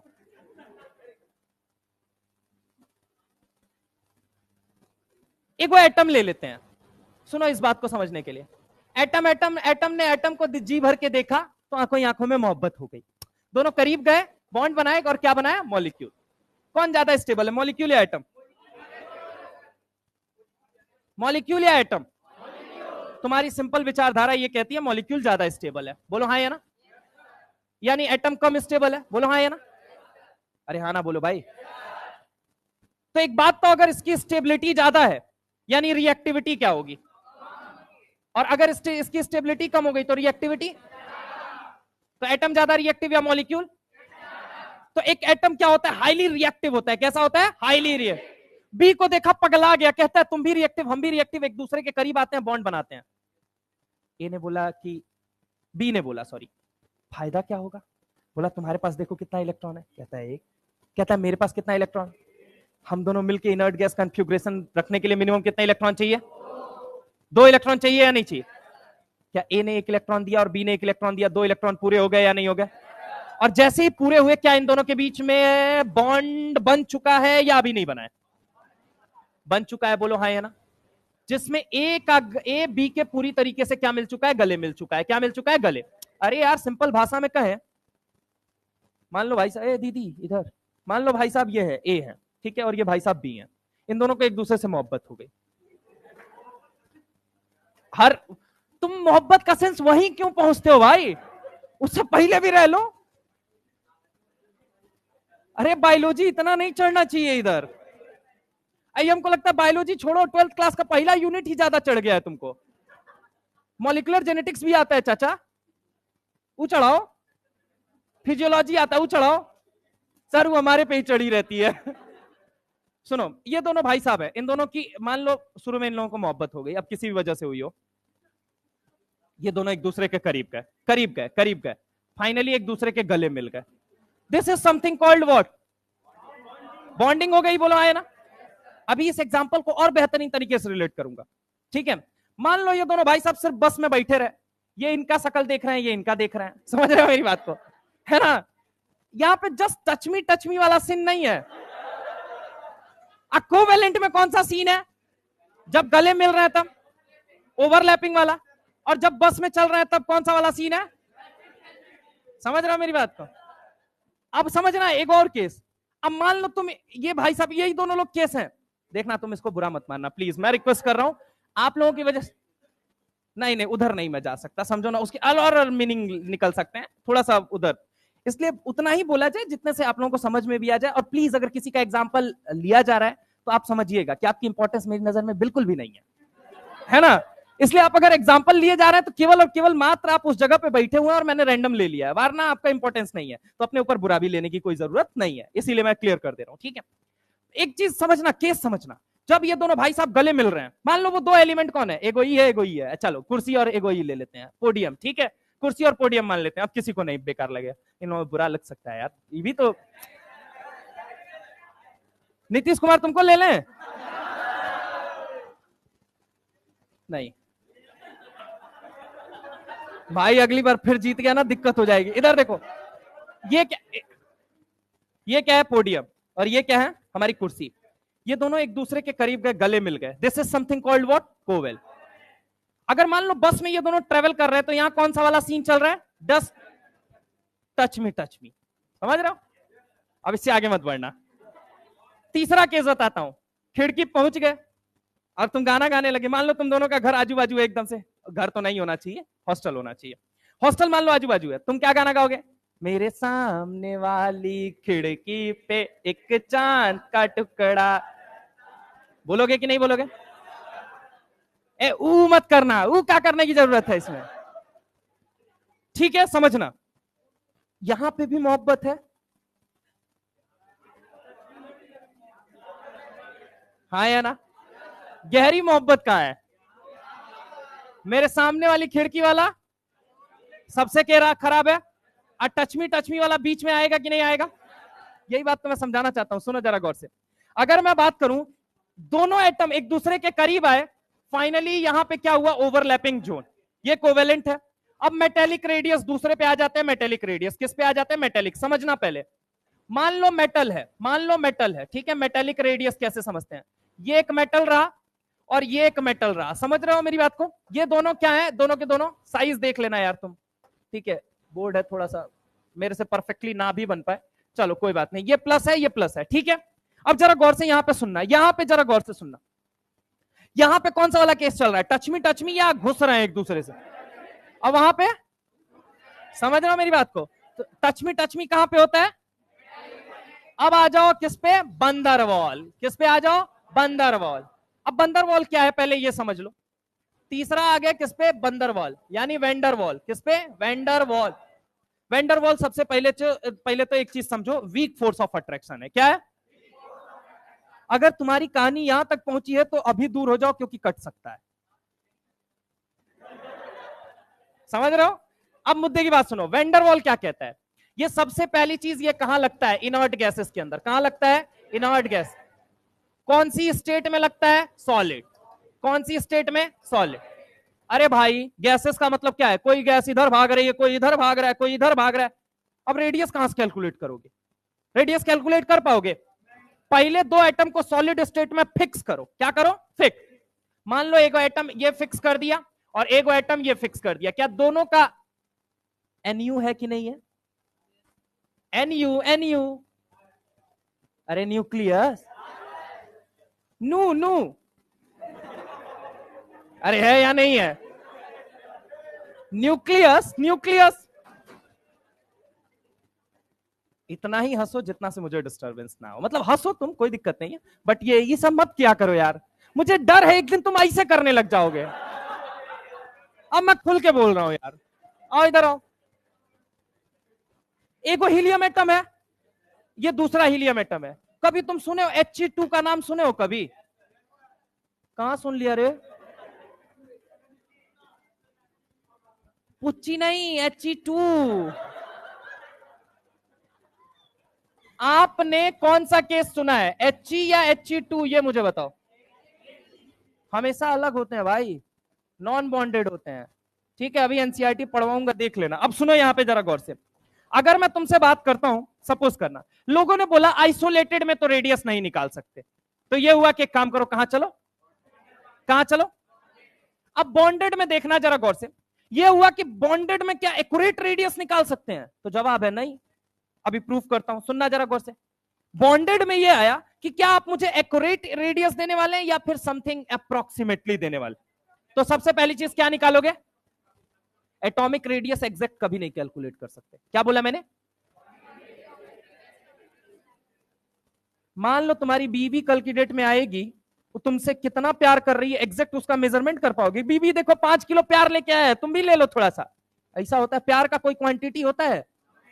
तो अगर मैं तुमसे एक बात बोलूं, सपोज करना जरा गौर से, कि अगर क्या, अरे बीवी इन फ्यूचर होगी ऐसा मैं मान रहा हूं, ठीक है? मतलब तुम वो भी नहीं मान रहे? इधर आओ, इधर आओ, इधर आओ, कम टू द पॉइंट। इस न्यूक्लियस से इस न्यूक्लियस के बीच की जो दूरी है उसको मैंने क्या कह दिया, बोलो जल्दी? डी। क्या कह दिया, लेट सपोज, या कुछ भी मान लो, डी मान लो। अब मैंने तुमसे बोला आर कोवेलेंट मुझे निकालना है, तो क्या एक बात बताओ, D/2 करूंगा तो कहीं ना कहीं मुझे रेडियस पता चल जाएगा, जो एग्जैक्टली पता चलेगा या अप्रोक्सीमेटली? हाँ या ना? हेलो दीदी, इधर, ये अप्रोक्सीमेटली पता चलेगा या एग्जैक्टली पता चलेगा? हाँ या ना? मैं कह रहा हूं तुमसे, यहां से यहां की जो दूरी है इसको डी बोला। अब मैंने क्या बोला, मुझे क्या निकालना है, आर मेटेलिक। तो क्या करूंगा ये मुझे बताओ, D/2। हाँ या ना? ये क्या हो गया, डीसी हो गया, ये क्या हो गया, डीएम। मेटेलिक में निकाल रहे हैं तो ये DM/2। तो यहां से कौन सा रेडियस आएगा, कौन सा रेडियस आएगा? आएगा कि नहीं आएगा ये मुझे? लेकिन इन दोनों रेडियस में से बड़ा रेडियस कौन सा है? क्या दोनों अप्रोक्सीमेटली है या एग्जैक्ट है या फिर प्रिसाइज है? क्या है, अप्रोक्सीमेटली। आ जाओ, यहां पे अगर हम बात करें, दो गैसेस लिया, अब इनके न्यूक्लियस को फिक्स किया, फिक्स करने पे ये डिस्टेंस आई डी। अब एक बात तो यहां पे क्या निकालोगे, आर वेंडरवॉल। क्या निकालोगे, आर वेंडरवॉल। तो R Van der Waals is equal to D van der Waals upon 2 लिख सकते हैं या नहीं लिख सकते हैं? जो कैलकुलेट होके आएगी वो रेडियस कौन सी रेडियस होगी, कौन सी रेडियस होगी? इधर आ, कॉपी लेके आ, इधर आ, कॉपी लेके आ, कॉपी लेके आ, कॉपी लेके आ, हाँ कॉपी लेके आ, इधर कर क्या रहा था? इधर आ, निकल के कर क्या रहा था? आ इधर आ।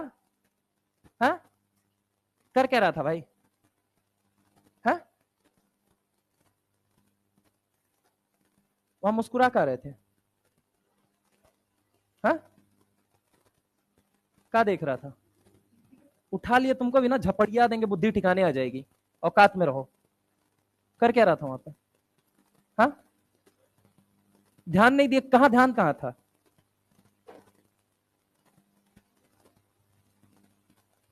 जाके पीछे खड़े रहो। पहली बार है इसलिए छोड़ रहा हूं, और प्लीज मैं बता दे रहा हूं, मैंने पहले दिन बोल रखा है, जब मैं बोर्ड पे रहूं तो कोई हरकत गलती से मत कर लेना क्लास के अंदर। जब सब कुछ मैं सोच के आता हूं ना, तो मैं ये नहीं सुनना पसंद करूंगा।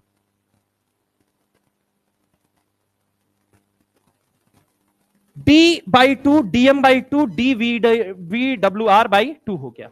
इन तीनों रेडियस में सबसे बड़ा रेडियस कौन सा है, समझा? देन कौन नजर आ रहा है? कौन सा? Are Van der Waals. देन कौन सा आया? देन कौन सा आया? बस यही आपको याद रखना होता है, बाकी का अगर आप भूल भी जाते हैं तो कोई फर्क नहीं पड़ता है, सवाल आपसे नहीं रुकेगा। मतलब अगर आपको बस इतनी बात याद है, पहली चीज, R Van der Waals is equal to R metallic is sorry R Van der Waals is greater than R metallic is greater than R कोवे। क्यों? क्योंकि यहां पे अगर मैं बात करूं तो यहां पे कौन सा वाला सीन है? एकदम घुसने वाला। और यहां वाला कौन सा सीन है? Touch me touch me. और ये वाला कौन सा है? डिस्टेंस वाला। समझ रहा हो मेरी बात को? तो सबसे बड़ा रेडियस यहां आएगा, देन यहां आएगा, देन यहां आएगा। मानते हो या नहीं मानते हो? पहली बात तो ये इंपॉर्टेंट होती है। पहली बात क्या इंपॉर्टेंट होती है? ये।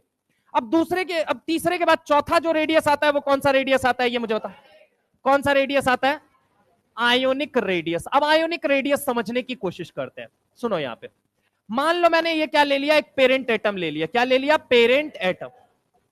ठीक है, मान लो वो पेरेंट एटम कौन है? नाइट्रोजन है। कौन है? ठीक है, अब मान लो नाइट्रोजन के अंदर एटॉमिक नंबर होता है 7, तो इलेक्ट्रॉन का नंबर बताओ कितने पाए जाएंगे? जितना एटॉमिक नंबर उतना ही इलेक्ट्रॉन होता है सर। तो कितना इलेक्ट्रॉन होगा? प्रोटॉन कितना होगा? मान लो एक इलेक्ट्रॉन कम कर दिया, तो इलेक्ट्रॉन का नंबर बताओ कितना हो जाए? प्रोटॉन का नंबर बोलो हाँ या ना। प्रोटॉन कैसा चार्ज होता है? इलेक्ट्रॉन। नेगेटिव कितने हैं? पॉजिटिव कितने हैं? सर पे कैसा चार्ज आएगा? तो यहां पे ये नाइट्रोजन प्लस बन जाएगा या नहीं बन जाएगा? अच्छा, यहीं पे अगर मैं बात करूं, मान लो इसके अंदर एक इलेक्ट्रॉन और ऐड कर दिया, एक इलेक्ट्रॉन और खिला दिया, इलेक्ट्रॉन का नंबर बोलो कितना हो जाएगा? इलेक्ट्रॉन का नंबर, प्रोटॉन का नंबर, सर पे कौन सा चार्ज डोमिनेट? हाँ या ना? तो उसके सर पे कौन सा चार्ज आ जाएगा ये मुझे? तो क्या ये न्यूट्रल एटम है या नहीं है? क्या इसका ये केटायन है या नहीं है? और क्या ये इसका एनायन है या नहीं है? अरे हाँ ना बोलो भाई। यहां 7 प्रोटॉन को मिलकर कितने इलेक्ट्रॉन को खींचना है? यहां 7 प्रोटॉन मिलकर कितने इलेक्ट्रॉन खींचेंगे या नहीं खींचेंगे? यहां कितने प्रोटॉन को कितने इलेक्ट्रॉन को खींच? 7 प्रोटॉन मिलके। तो एक बात तो, यहां पे ज्यादा खींच पाएंगे या यहां पे ज्यादा खींच पाएंगे? सर यहां पे प्रोटॉन का नंबर ज्यादा है किससे? इलेक्ट्रॉन से। प्रोटॉन क्या है? Positively charge. इलेक्ट्रॉन क्या है? प्रोटॉन पॉजिटिव ज्यादा है, नेगेटिव क्या है? तो पॉजिटिव ज्यादा इलेक्ट्रॉन को खींच पाएगा या नहीं खींच पाएगा? हाँ या ना? और यहां प्रोटॉन ज्यादा है या इलेक्ट्रॉन? और इलेक्ट्रॉन ज्यादा है प्रोटॉन से, तो ये बताओ प्रोटॉन खींच पाएगा इलेक्ट्रॉन को? नहीं खींच पाएगा। तो एक बात तो, साइज बड़ी होगी या छोटी होगी? और यहां खींच पाएगा तो साइज क्या हो जाएगी? बोलो हाँ या ना? यानी कि अगर मैं बोलूं कि नाइट्रोजन, नाइट्रोजन प्लस और नाइट्रोजन माइनस में सबसे बड़ा कौन होगा? Nitrogen minus. उसके बाद कौन आएगा? नाइट्रोजन। और फिर कौन आएगा? यानी कि मैं कह सकता हूं, क्या कह सकता हूं वो सुनना, कि एक न्यूट्रल एटम के कंपैरिजन में एनायनिक रेडियस किसी भी एलिमेंट का ज्यादा होता है, और एक न्यूट्रल एटम के कंपैरिजन में केटायनिक रेडियस किसी भी एलिमेंट का कम होता है। बोलो हाँ या ना? ये बोल सकता हूं या नहीं? यही दूसरा इंपॉर्टेंट कंक्लूजन है। बस ये 2 बातें ध्यान रखो, आपका सवाल हो चुका है। 2 बातें कौन कौन सी? एक तो सबसे बड़ा रेडियस कौन सा होता है? वैंडरवॉल। देन कौन सा होता है? देन कौन सा होता है? और आयनिक में क्या याद रखोगे? एनायनिक बड़ा। देन क्या होगा? देन क्या होगा? पक्की बात है, बोलो हाँ या ना? अब जरा गौर से, यहां पे ये इतनी बात अगर खत्म हो गई, बस आपका अब सवाल आ जाता है। अब एक एक करके हम सवाल की बात करते हैं। किसकी बात करते हैं? सवाल की बात करते हैं। और सर यहां पे जरा गौर से मेरी बात को सुनिएगा। यहां पे पहला सवाल, ये ले लिया लिथियम, ये ले लिया बेरिलियम, ये ले लिया बोरॉन, ये कार्बन, ये नाइट्रोजन, ये ऑक्सीजन, और ये क्या ले लिया मैंने? फ्लोरीन, और ये क्या ले लिया मैंने, नियोन। रेस्पेक्टिव पीरियड में एक बात तो क्या है, ये इनर्ट गैस है या नहीं है, और शुरू के दो क्या कहे जाएंगे, मेटल, क्या बोले जाएंगे, मेटल, ठीक है। और पी ब्लॉक में क्या पाया जाता है, बोलो जल्दी, क्या पाया जाता है, नॉन मेटल। एक बात बताओ, नॉन मेटल के लिए कौन सा रेडियस निकल के आता है, कोवेलेंट रेडियस निकल के आता है या नहीं आता है। मेटल के लिए कौन सा रेडियस, मेटेलिक रेडियस निकल के आता है या नहीं आता है। अच्छा, ऐसे ही अगर मैं इनर्ट गैस के लिए, एनसीईआरटी माता रानी कहती है बंदर को बंदर से कंपेयर करो, मिस्टर सीआर से कंपेयर करने की कोई जरूरत नहीं है। का यस सर, चिलम उलम मारे रहते हो क्या, जग जाते हो, यस सर। क्या बोला मैंने, बंदर को, क्या बोला मैंने, बंदर को बंदर से कंपेयर करो, बंदर को बंदर से कंपेयर करो। इसमें अगर हम बात करें मिस्टर सीआर से कंपेयर करने की कोई जरूरत, क्या बोला मैंने, बंदर को बंदर से कंपेयर करो। एनसीईआरटी के पेज में जाके देखना, एग्जाम्पल के जस्ट ऊपर ये लाइन लिखी गई है एटॉमिक रेडियाई वाली, बड़ा कंट्रोवर्शियल स्टेटमेंट है। मैंने क्या बोला, बंदर को बंदर से कंपेयर करो, कंपेयर करने की कोई जरूरत, बाद में समझाऊंगा। एक बात मुझे बताओ, इसके अंदर कौन सा रेडियस है, वेंडरवॉल, इसके अंदर कौन सा है, और इसके अंदर कौन सा है। इस अकॉर्डिंग सबसे बड़ी साइज किसकी होनी चाहिए, नियॉन की साइज, देन उसके बाद किसकी होनी चाहिए, उसके बाद पहले वेंडरवॉल आएगा, देन कौन आएगा, लिथियम और बेरिलियम। लिथियम बेरिलियम में किसकी बड़ी है ये नहीं पता, वो छोड़ दो अभी। मैं कह रहा हूं इन दोनों की बड़ी होगी, क्योंकि ये क्या है, आर मेटेलिक है, क्या है बोलो जल्दी, आर में, और ये क्या है, आर वेंडरवॉल, क्या है बोलो जल्दी, आर वेंडरवॉल। पक्की बात है, बोलो हाँ ना। अच्छा, इसके बाद ये कौन से हो गए, नॉन मेटल, तो इनके अंदर क्या पाया जाता है, कोवेलेंट। अब किसके अंदर ज्यादा किसके अंदर कम, वो सब बात की बात है, अभी बस सुनो। ये कौन सा रेडियस है, कोवेलेंट। आपको पता है कोवेलेंट से बड़ा कौन होता है, मेटेलिक, और मेटेलिक से बड़ा कौन होता है, पक्की बात है। ये पहले पॉइंट से सवाल सॉल्व हुआ। अब मैंने कहा लिथियम और बेरिलियम के अंदर, ये बताइए मुझे, तो लिथियम के अंदर और बेरिलियम के अंदर आप सोच के मुझे बताना जरा गौर से, क्या लेफ्ट से राइट जा रहे हो या नहीं जा रहे हो। लेफ्ट से राइट जाते हो तो जेड इफेक्टिव बढ़ता है या घटता है, बढ़ता है या घटता है, घटता है या बढ़ता है, घटता है। तो साइज घटेगी या बढ़ेगी, लेफ्ट से राइट जाते हो तो जेड इफेक्टिव बढ़ता है या घटता है। अगर बढ़ता है तो आउटर मोस्ट शेल के इलेक्ट्रॉन पे अट्रैक्शन ज्यादा या कम, और अगर अट्रैक्शन ज्यादा तो एक बात बताइए, साइज सिकुड़ेगी या फैलेगी। तो साइज अगर सिकुड़ेगी तो एक बात मुझे बताइए, रेडियस छोटा या बड़ा, यानी लिथियम बेरिलियम में कौन बड़ा, बोरॉन कार्बन में कौन बड़ा, यही लगेगा। यहां पे भी नॉन मेटल में भी लेफ्ट से राइट वाला सीन लगाओ, तो जेड इफेक्टिव आगे जाने पे बढ़ेगा या कम होगा।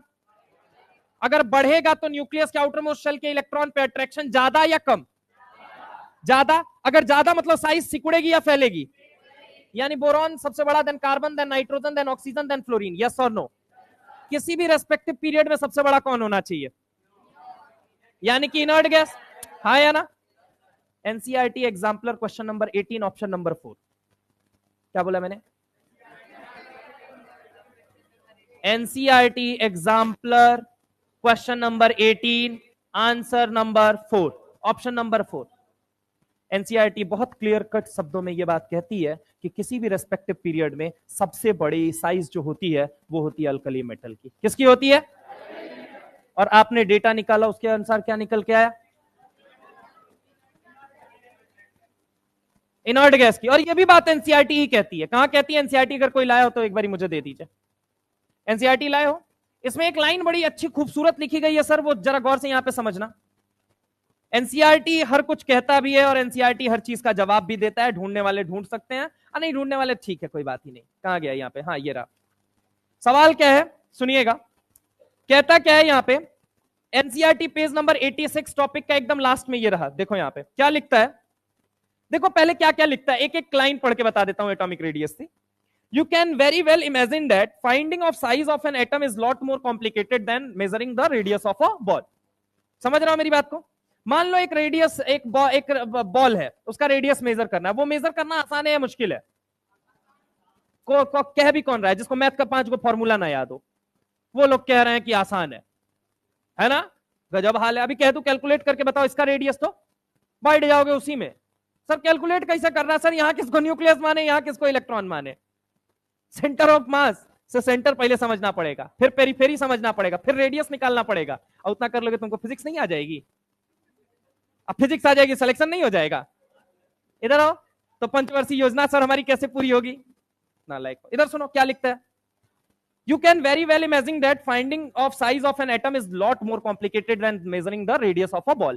एक बॉल लिया, उसका रेडियस निकालना जितना आसान आपको लग रहा था ना, उससे कहीं गुना कॉम्प्लिकेटेड होता है। अब आसान कितना है वो आपका दिल जानता है बायोलॉजी, कि अगर मैं अभी कह दूं निकालो तो सब सन्नाटा बन के बैठ जाओगे। अब कितना आसान है, समझ रहा हूं मेरी बात को, कि एक और अभी सबको बॉल पकड़ाया जाए और कहा जाए रेडियस बताइए, सब लाइन से एक लाइन कहेंगे सर कैसे निकाले, हाँ या ना? सोचो कितना आसान है रेडियस ऑफ बॉल निकालना। रेडियस ऑफ बॉल निकालना कितना आसान है, कितना आसान है कि आपको मैंने रैंडम एक बॉल दिया और मैंने कहा बिना पेन पेपर के आप निकाल के बताइए, और आपने कहा सर कैसे निकाले। कितना आसान है भाई, मास्टर से पूछ लो कैसे निकाले, इतना आसान है। और इससे कहीं गुना ज्यादा कॉम्प्लिकेटेड पता है क्या है? एटम की साइज फाइंड करना। यही बात कहना चाहता है। कारण कहता क्या है? Firstly because the size of atom is too small. Simple सी बात है, नासा वाले जिसे नहीं देख पाए उसको तुम क्या घंटा देखोगे। तो एटम की साइज बहुत छोटी होने के कारण क्या हुआ सर? एक तो आइसोलेशन इजी नहीं था उसका। अब अगली बात पढ़ो क्या लिखता है। Secondly, since the electron cloud surrounding the atom does not have any sharp boundary. कहता है कोई शार्प बाउंड्री ही नहीं है। वही बात है, सेम टाइम सेम जगह you can not find the exact position and momentum of electron. कौन बोल के चला गया? हाइजेनबर्ग। समझ रहा हूं मेरी बात को? तो वो कोई इलेक्ट्रॉन वेव नेचर की वजह से उसका पोजीशन फिक्स हो ही नहीं पा रहा है। तो अगर मान लो तुम आइसोलेट कर भी लिए एटम को, तो एक बात मुझे बताओ, हाइजेनबर्ग की ऐसी की तैसी कर दोगे? बोलो हाँ या ना, रेडियस मेजर करके, क्योंकि हाइजेनबर्ग कह चुके हैं कि नहीं हो सकता। और दो लोगों का हमेशा सम्मान करना, हाइजेनबर्ग और स्ट्रोडिंजर का, दोनों ने फिजिक्स और केमिस्ट्री में इक्वली काम किया, मतलब तुमसे ज्यादा जानकार लोग थे। आओ मुद्दे की बात पे आते हैं। अगला क्या लिखता है? The determination of atomic size can not be precise. Exactly आप कैलकुलेट नहीं कर सकते हैं, आप अंदाजा लगा सकते हैं। समझ रहे हैं? In other words, there is no practical way by which the size of an individual atom can be measured. इसके अलावा कोई और तरीका है नहीं जिसकी वजह से साइज ऑफ एटम को मेजर भी किया जा सके। आगे लिखता है क्या है? However, an estimate, मतलब एक अंदाजा लगाया जा सकता है। कैसे अंदाजा लगाया जा सकता है? कंबाइंड स्टेट में। तो वही लिखता है, However, an estimate can be made by knowing the distance of atom in combined state. Combined state मतलब समझ रहे हो? Based on the categories of bond, radius are of 4 type. पहला कौन सा है? दूसरा, तीसरा और चौथा? पक्की बात है। अब एकदम लास्ट लाइन इसकी पढ़ो क्या लिखता है? Note that atomic radii of noble gases are not considered here. इसको छोड़ो, आगे क्या लिखता है? Being mono atomic. Mono atomic मतलब He2 बन के रहता है या He बन के रहता है? Ne2 बन के रहता है या Ne बन के? मोनो मतलब एक, मोनो मतलब एक, एटॉमिक मोनो एटॉमिक मतलब एक एटम। तो यहां पे क्या कहता है? Being mono atomic there non bonded radii values are very large. In fact, लोगों ने पूछा कितनी बड़ी है, तो कहता है in fact radii of noble gas. क्या बोला मैंने? नहीं सुनाई दिया। क्या बोला? नहीं सुनाई दिया। मतलब रेडियस ऑफ नोबल गैस मतलब वेंडरवॉल रेडियस, यही कहना चाहता है या नहीं? Radii of noble gas should compared not. क्या बोला? Should compare not. Radii of noble gas का नाम क्या है? Should compare not.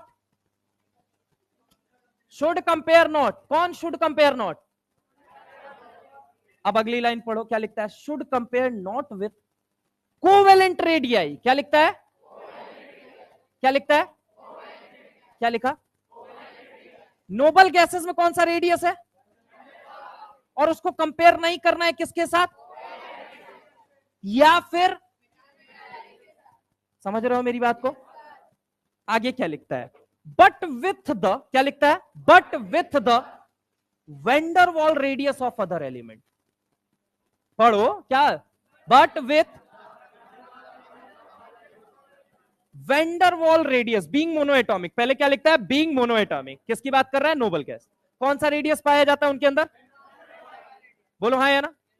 Should not be compared with CR and, पक्की बात है, बोलो हाँ या ना। लेकिन आप उसी एलिमेंट का वेंडरवॉल रेडियस निकाल के उसके वेंडर के साथ कंपेयर कर सकते हो या नहीं कर सकते हो? वेंडर को किसके साथ कंपेयर मत करो, एमआर और सीआर के साथ मत कंपेयर करो। लेकिन आप एक बात बताइए, वीआर को वीआर के साथ कंपेयर कर सकते हो या नहीं कर सकते?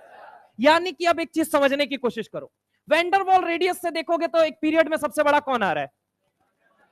कौन आ रहा है?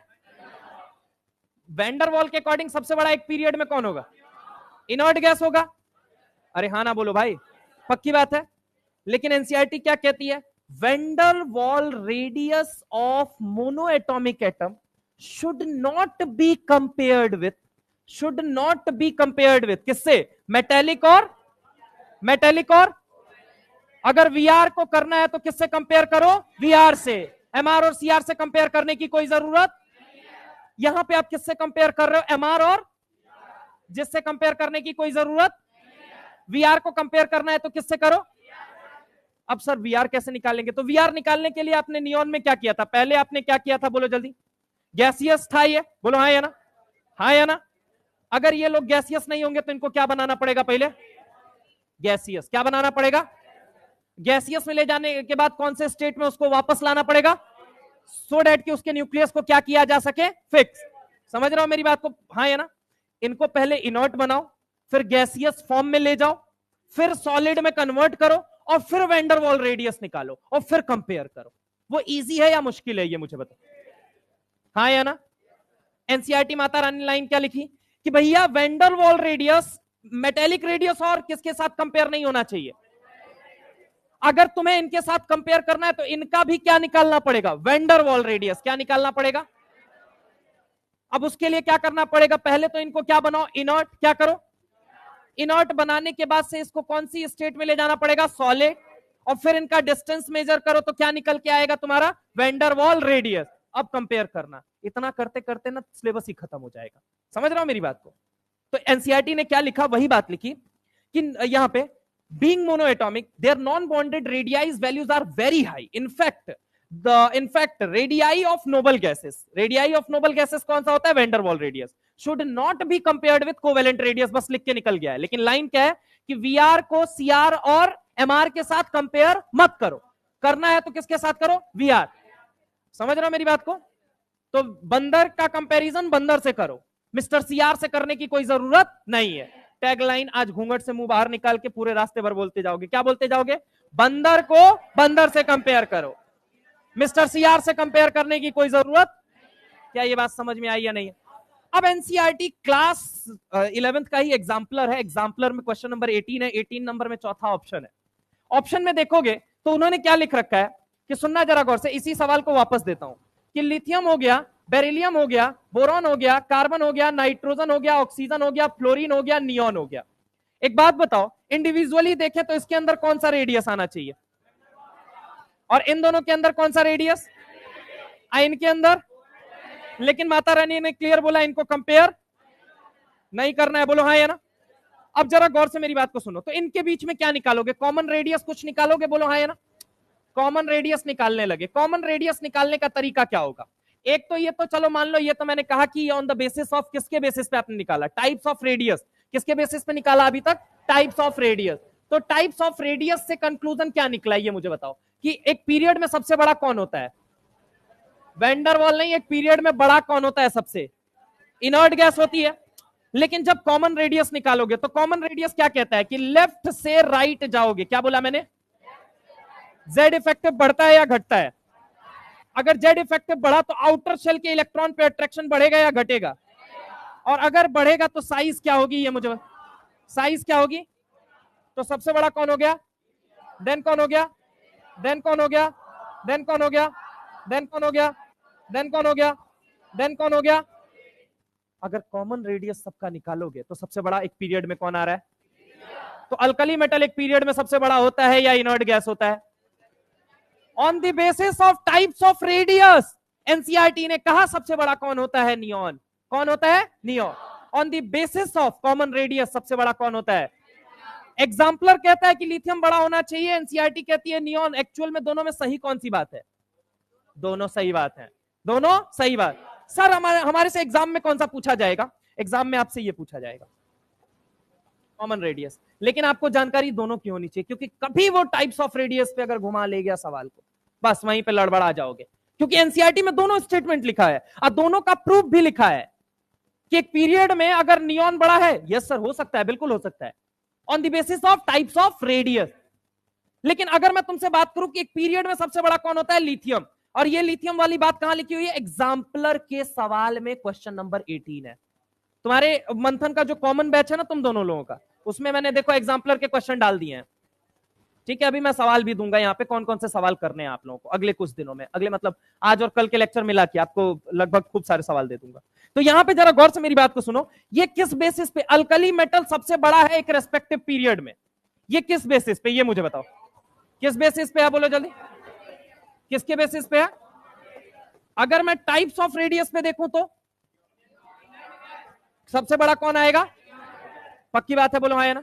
एग्जाम्पलर ने इसको माना है, एनसीईआरटी ने इसको माना है, एक्चुअल में दोनों बात एनसीईआरटी ने ही मानी है और दोनों का लॉजिक मैंने आपको दे दिया। क्या ये बात क्लियर है? चलो नेक्स्ट सवाल पे हम आ जाते हैं, नेक्स्ट सवाल पे हम आ जाते हैं, आ जाओ इधर आ जाओ। ये तो चलो ये बात हो गई, दूसरे सवाल पे हम आ जाते हैं। मैंने कहा mn+7 ले लो, क्या ले लो? mn+2। मैंने क्या बोला? mn+4 ले लो, और मैंने क्या बोला? mn+7 ले लो। मैंने क्या बोला? mn+2 +4 और +7। ठीक है, एक बात मुझे बताओ, एलिमेंट कौन सा है यहाँ पे? यहां पे कौन सा एलिमेंट है? यहां पे कौन सा है? बोलो हाँ या ना। तीनों जगह mn mn mn है कि नहीं है? अब जरा गौर से मुझे बताओ, क्या ये एलिमेंट सेम है या डिफरेंट है? एलिमेंट कौन सा है? भीनी भीनी कुछ खुशबू आ रही है तुम्हें?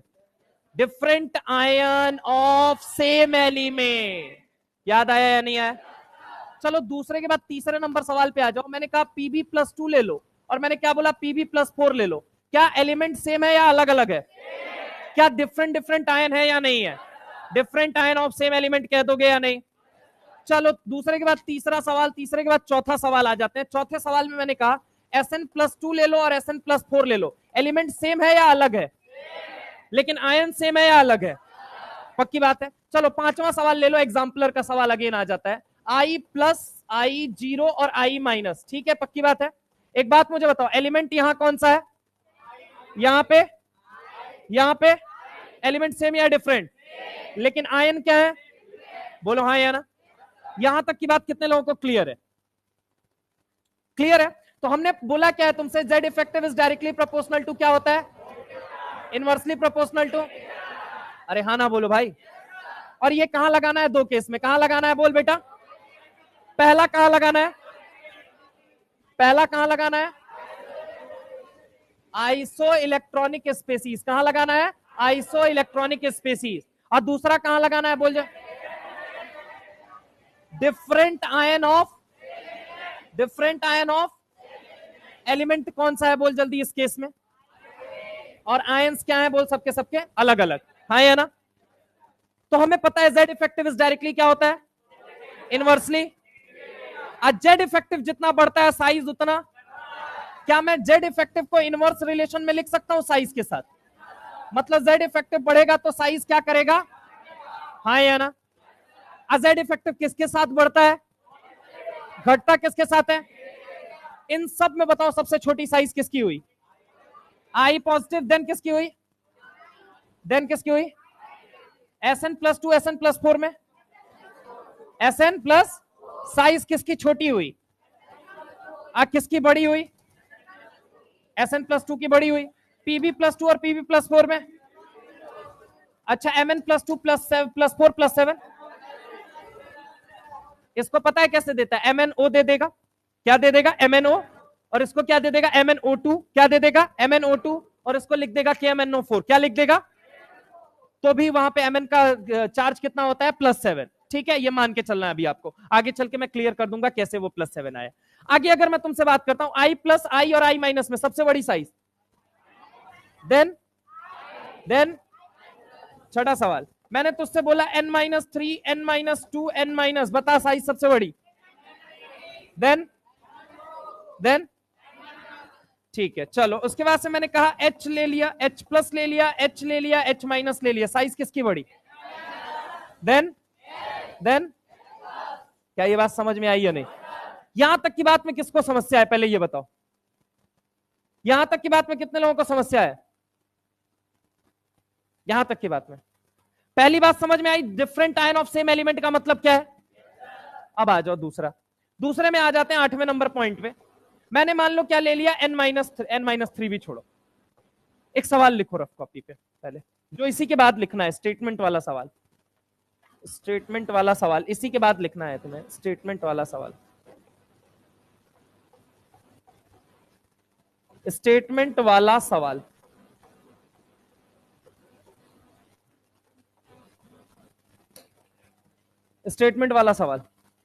यहां पे नोट करना होगा, ठीक है? मैं जगह पहले से छोड़ दे रहा हूं। लिखो स्टेटमेंट नंबर 1, एनसीईआरटी का ही स्टेटमेंट है। लिखो एलिमेंट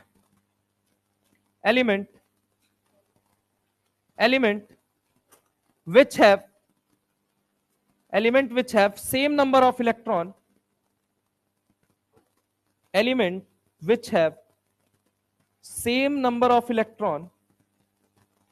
ऐसे एलिमेंट, बैठ जाओ, चलो एलिमेंट वाला भी काट दो, रफी में लिख रहे हो ना, सब लिखो, पहले लिखो सम एटम्स और आयन, हाँ स्टेटमेंट 1 वापस से, सम एटम्स और ion which contain the same number of electron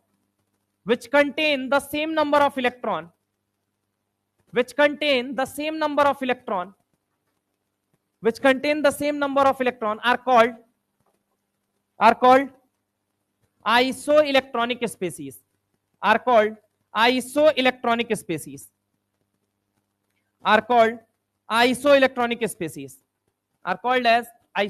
species, दूसरा लिखो statement 2, isoelectronic species are called isoelectronic species।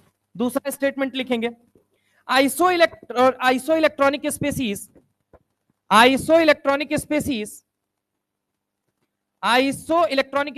radii would be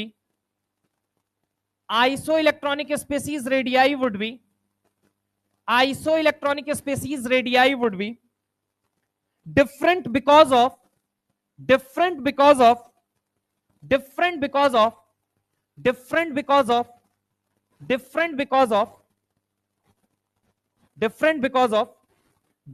nuclear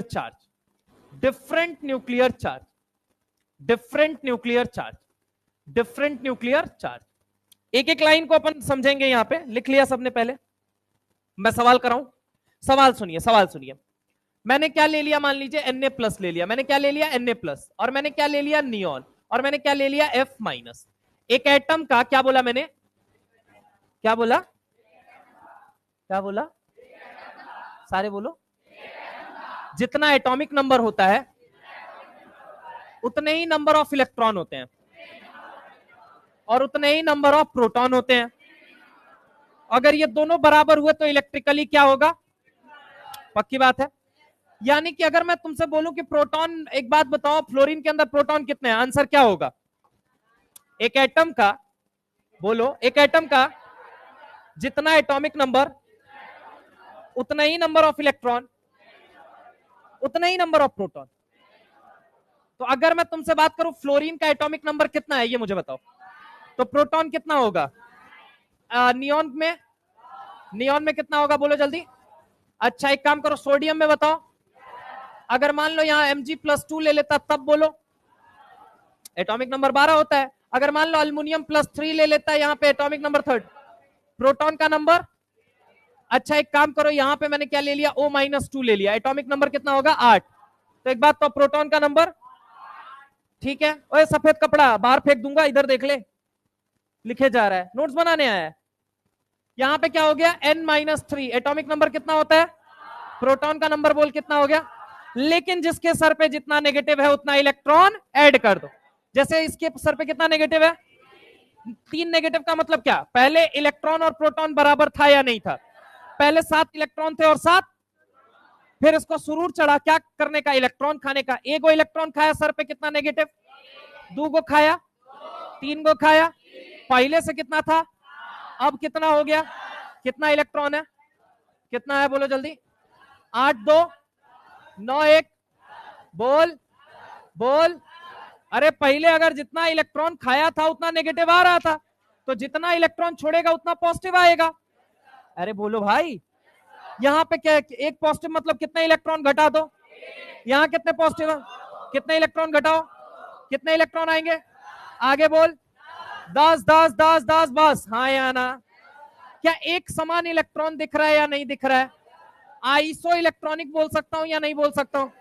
again formula अपने दिमाग में क्लिक करना चाहिए, कौन सा? Z effective is directly proportional to positive, inversely proportional to। अब पहली लाइन पढ़ो क्या लिखी, पहला स्टेटमेंट का पहला शब्द पढ़ो।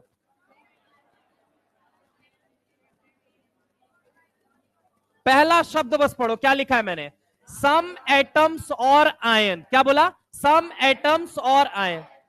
क्या नियॉन एक एटम है, हाँ या ना? और बाकी जितने वो सब आयन है या नहीं है? बाकी जितने वो सब आयन है या नहीं है? अरे हाँ ना बोलो भाई।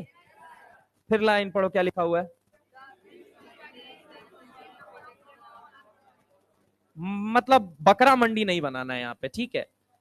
सुनो ढंग से, पहली लाइन क्या लिखा है? सम एटम्स और आयन। एटम और आयन समझ में आया या नहीं है? अगली लाइन क्या लिखा है? विच कंटेन, ये अंग्रेजी है, केमिस्ट्री नहीं है, ठीक है? विच कंटेन अंग्रेजी का शब्द है। विच कंटेन कितना, क्या लिखा है? कितना इलेक्ट्रॉन है? आगे आगे आगे आगे आगे आगे। क्या सेम है या अलग है? तो लाइन क्या लिखी हुई है? सेम नंबर ऑफ इलेक्ट्रॉन का कॉल्ड एज। ये स्टेटमेंट करेक्ट है या गलत है? दूसरी लाइन पढ़ो, क्या लिखी है? क्या लिखा है? Iso electronic species radii would be different nuclear charge. Nucleus में ऐसा कौन है जो चार्ज लगा रहा है, जिसकी वजह से न्यूक्लियस चार्ज है? फिर से सुनना, न्यूक्लियस कैसा चार्ज है, किसकी वजह से है? तो यहां कितने प्रोटॉन है, यहां कितने हैं, इलेक्ट्रॉन कितने हैं, यहां कितने हैं? 13 प्रोटॉन मिलके कितना इलेक्ट्रॉन खींचेंगे? तब बेहतरीन खींच पाएंगे, या 7 प्रोटॉन मिलके 10 इलेक्ट्रॉन खींचेंगे? तो साइज कहां छोटी होगी और साइज बड़ी कहां होगी? तो यहां पे नाइट्रोजन पे नेगेटिव ज्यादा है, बोलो हाँ या ना? तो नाइट्रोजन सबसे बड़ा, देन क्या हो जाएगा? Oxygen, then F minus. क्या ये एनायन था या नहीं था? और ये तीनों क्या है, बोल जल्दी? Na प्लस और Mg+2 में बड़ी साइज किसकी? और Mg+2 और Al+3 में, बोलो हाँ या ना? Na और नियॉन में, बोलो हाँ या ना? यानी कि मैं कह सकता हूं क्या ये केटायन है या नहीं है? Z effective is directly proportional to, inversely proportional to, Z effective is inversely proportional या directly to radius? Inversely proportional to atomic radius। अगर Z effective बढ़ेगा तो atomic radius क्या होगा? बोलो हाँ या ना? कहां कहां लगाना है? 2 जगह। कहां कहां लगाना है? पहला केस कौन सा है? और दूसरा डिफरेंट आयन ऑफ।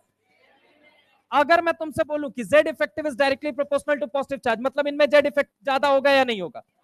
और उनमें क्या होगा? लेकिन जिसमें Z इफेक्टिव कम उसमें एटॉमिक रेडियस, तो यहां Z इफेक्टिव कम या ज्यादा, यहां Z इफेक्टिव कम या ज्यादा, तो एटॉमिक रेडियस। इसीलिए एनायन वाले जितने वो सब बड़े हैं कि नहीं है? पॉजिटिव वाले उतने ही क्या है? क्या ये दोनों लाइन एकदम क्लियर हो गई या नहीं क्लियर हो? ये जो न्यूक्लियस चार्ज है ये किसकी वजह से, नंबर ऑफ प्रोटॉन की वजह से है या नहीं है? तो आप स्टेटमेंट नंबर 2 पढ़ो, ये दोनों लाइन एनसीईआरटी के अंदर लिखी हुई है, पढ़ो पहले क्या लिखा हुआ है।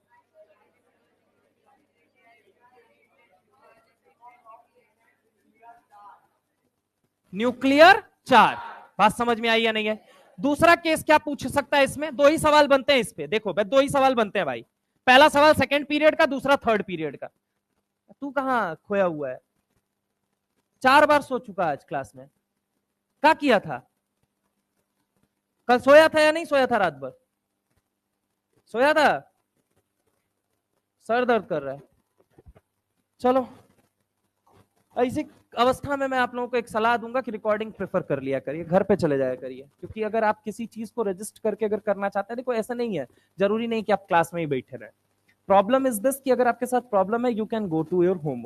समझो, आप 2 घंटा यहाँ बैठ के पढ़ोगे नहीं, उससे अच्छा टाइम मत किल कर सो ले, उससे अच्छा बेहतर ये है। हाँ भाई, फिर आधे घंटे में तू 2 घंटे कवर कर लेगा। इस बात की कोई गारंटी नहीं है तू यहां से घर जाएगा और तू सोएगा नहीं, पूरा भर के थरिया भर के चावल खाओगे और फिर सो जाओगे उसके बाद, पाड़ा कहीं के। इधर आओ, थर्ड पीरियड में ले लिया P-3। देखो आइसो इलेक्ट्रॉनिक में 2 ही केस बनता है, या तो 10 इलेक्ट्रॉन का या तो 18 इलेक्ट्रॉन का। आधे लोग सोच रहे हैं कब छोड़ेगा, 15 मिनट छोड़ के वापस क्लास लूंगा आज। इधर सुन लो, P-3 S-2, ठीक है। उसके बाद से आ जाओ, उसके बाद से क्या आ जाए, Cl-। उसके बाद मैंने बात मत कर, उसके बाद Ar ले लिया मैंने, K+ ले लिया और Ca+2 ले लिया। एटॉमिक नंबर कितना होता है, 15, कितना होता है 16, कितना होता है 17, 18, 19, 20। एक काम करो, E/P का रेशियो निकालना है। किसका रेशियो निकालना है? छोटू तुम क्या लिखे जा रहे हो? पेन रखो, नीचे रखो। इधर देखो, यहां पे बताओ प्रोटॉन कितने हैं, प्रोटॉन बस बताओ, बोलो कितने हैं, बोलो कितने हैं, बोल।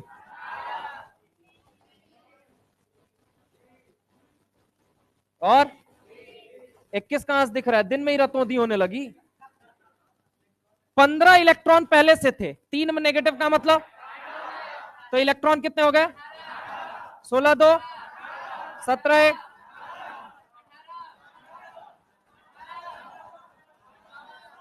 18 18 18। मुद्दे की बात क्या है, सब में एक समान इलेक्ट्रॉन है या नहीं है? ये दोनों क्या है, बोलो जल्दी। और ये तीनों क्या है, ये बोलो हाँ या ना। और ये क्या है आपका, बोलो हाँ या ना। अब एक बात मुझे बताओ, 15 प्रोटॉन मिलकर 18 इलेक्ट्रॉन को बेहतरीन खींचेंगे या 20 प्रोटॉन मिलकर 18 इलेक्ट्रॉन? तो एक बात बताओ, Z effective is directly proportional to क्या होता है? यहां Z इफेक्टिव क्या होगा, यहां क्या होगा? Z effective is inversely proportional to क्या होता है? यानी Z इफेक्टिव जितना ज्यादा रेडियस उतना। तो एक बात तो, Z इफेक्टिव एनायन का ज्यादा या केटायन का ज्यादा? एनायन का ज्यादा होता है Z इफेक्टिव। फिर से, Z इफेक्टिव केटायन का ज्यादा या एनायन का? एनायन का, केटायन का। किसका? और किसका कम होता है? अगर इसका कम है, अबे वो अलग अलग जा रहा है, साइन बस अलग अलग जा रहा है, तुम्हें शब्दों पे तुम ध्यान दो। Z इफेक्टिव केटायन का ज्यादा या एनायन का? पॉजिटिव चार्ज का ज्यादा या नेगेटिव चार्ज का? पॉजिटिव वाले को केटायन बोलते हैं या एनायन? नेगेटिव वाले को? तो Z इफेक्टिव केटायन का ज्यादा या एनायन का? केटायन का ज्यादा मतलब साइज, एनायन का Z इफेक्टिव कम मतलब साइज। यानी सबसे बड़ी साइज किसकी हो जाएगी? देन किसकी? देन आइसो इलेक्ट्रॉनिक का सवाल पूछा जाता है 2 ही केस में, या तो 10 इलेक्ट्रॉन पूछा जाए या तो 18 इलेक्ट्रॉन, ठीक है। इसके अलावा और कोई केस आपसे नहीं पूछा जाएगा, एकदम निश्चिंत रहिए। यही 2 केस पूछा जाएगा आइसो इलेक्ट्रॉनिक में, ठीक है। अब मैं अगर बात करूं कि Z effective is directly proportional to positive, inversely proportional to क्या होता है, नेगेटिव। पक्की बात है, बोलो हाँ या ना। अब इसके बाद बचता है सर ब्लॉक वाइज आपका atomic radius, S block, P block, D block, F block, जो कि कल के लेक्चर्स में नहीं, अभी आधे घंटे बाद फिर वापस लेक्चर है। हाँ है,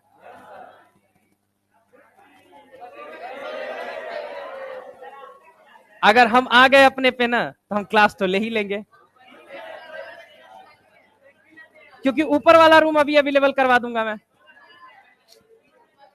पेन कॉपी छोड़ो पहले, कहां भाग रहे हो, कितना बजा है अभी? 2 बजे फुर फक। अरे ई कहो कि जालिम इंसान, भूख लगी है कुछ खा के आ जाने दो, फिर पढ़ा लेना, ये अच्छा। बैग वो छोड़ के रख लेंगे, पार्टी वार्टी काय बात की पार्टी में, काय बात की पार्टी, ना सुड्डई की पार्टी मिलेगी, काम वाम कुछ करते नहीं हो। यहां पे सुनो, यहां पे कौन सी यूनिवर्सिटी? अब सुनो मेरी बात को, अगर मैं तुमसे बात करता हूं सबसे बड़ा रेडियस किसका होता है, वैंडरवॉल मेटेलिक कोवेलेंट, कैटी एनी नाना।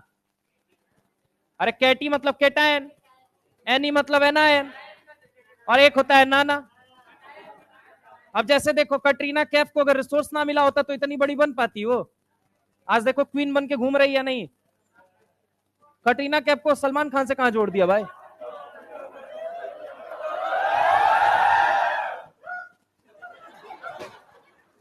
कैटरीना का नाम सुनते ही सर आ जाते हैं, देखो। आइए सर, 2 मिनट और दीजिए। कैटरीना को अगर रिसोर्स नहीं मिलता तो क्या कभी वो क्वीन बन पाती? क्या बोला मैंने? 3 शब्द बोले, क्या बोला है? कैटरीना को रिसोर्स नहीं मिलता तो क्वीन बन पाती। क्या बोला मैंने? कैटरीना को रिसोर्स नहीं मिलता, क्वीन बन पाती। एक होता है कैटिकॉल, कहां लिखा है? अल्कोहल फिनॉल ईथर में। कहां लिखा है? कैटिकॉल, रिसोर्सिनॉल, क्वीनॉल। तीनों में जाके देखना, एक में ऑर्थो, एक में मेटा, एक में पैरा, बस पोजीशन बदली है। तो कैटी को रिसोर्स नहीं मिलता तो वो क्वीन नहीं बन पाती। समझ रहा हो मेरी बात को? याद रखना, कोई भी बात को हल्के मत लेना। यहां नहीं रिलेट होगा तो ऑर्गेनिक में होगा, ऑर्गेनिक में नहीं होगा फिजिकल में होगा, फिजिकल में नहीं होगा फिजिक्स में होगा, होगा जरूर सब जगह। अरे तो तुम्हारी तरह नखादा थोड़ी थे, हम पढ़ते थे। इधर सुनो हमारी बात, इधर सुनो। मैंने क्या बोला? आज का कंक्लूजन क्या है? सबसे पहली चीज, कोवेलेंट, वेंडरवॉल और मेटेलिक में सबसे बड़ा। पूरे रास्ते अच्छा चिल्लाते हुए जाओगे, वेंडरवॉल सबसे बड़ा, वेंडरवॉल सबसे बड़ा, वेंडरवॉल सबसे बड़ा। हाँ या कैटी, एनी और नाना में एनी, एनी, एनी, देन उसके बाद नाना, देन उसके बाद कैटी। समझ रहा हूं मेरी बात को? Z effective is directly proportional to positive charge, inversely to. कहां लगाना है? आइसो इलेक्ट्रॉनिक स्पीसीज या फिर different ion of same element. पक्की बात है? अपने पूरे रेस्पेक्टिव पीरियड में नियॉन सबसे बड़ा हो सकता है, नहीं हो सकता है? हो सकता है, नहीं हो सकता है? अल्कली मेटल अपने रेस्पेक्टिव पीरियड में सबसे बड़ी हो सकती है। क्या ये दोनों बातें सही हैं? बोलो हाँ या ना। बंदर को किससे कंपेयर कीजिए? मिस्टर सीआर से कंपेयर करने की कोई जरूरत। क्या बोला मैंने?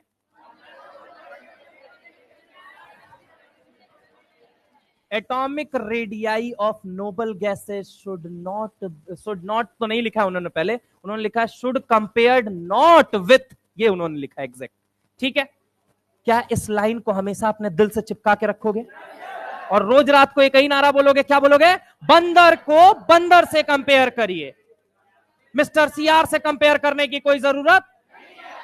बंदर और सीआर अलग चीज है ब्रो, मानते हो या नहीं? तो बंदर को किससे कंपेयर करना है? मिस्टर सीआर से कंपेयर करने की कोई जरूरत। अगर इतनी बात जानते हो थोड़ा सा और रिवीजन कर लेते हैं हम, बस उसके बाद छोड़ दूंगा। हमारे भी पेट में चूहा कूद रहा है, ठीक है, दोनों जगह वही हो रहा है और सच में नहीं कुछ खाया है।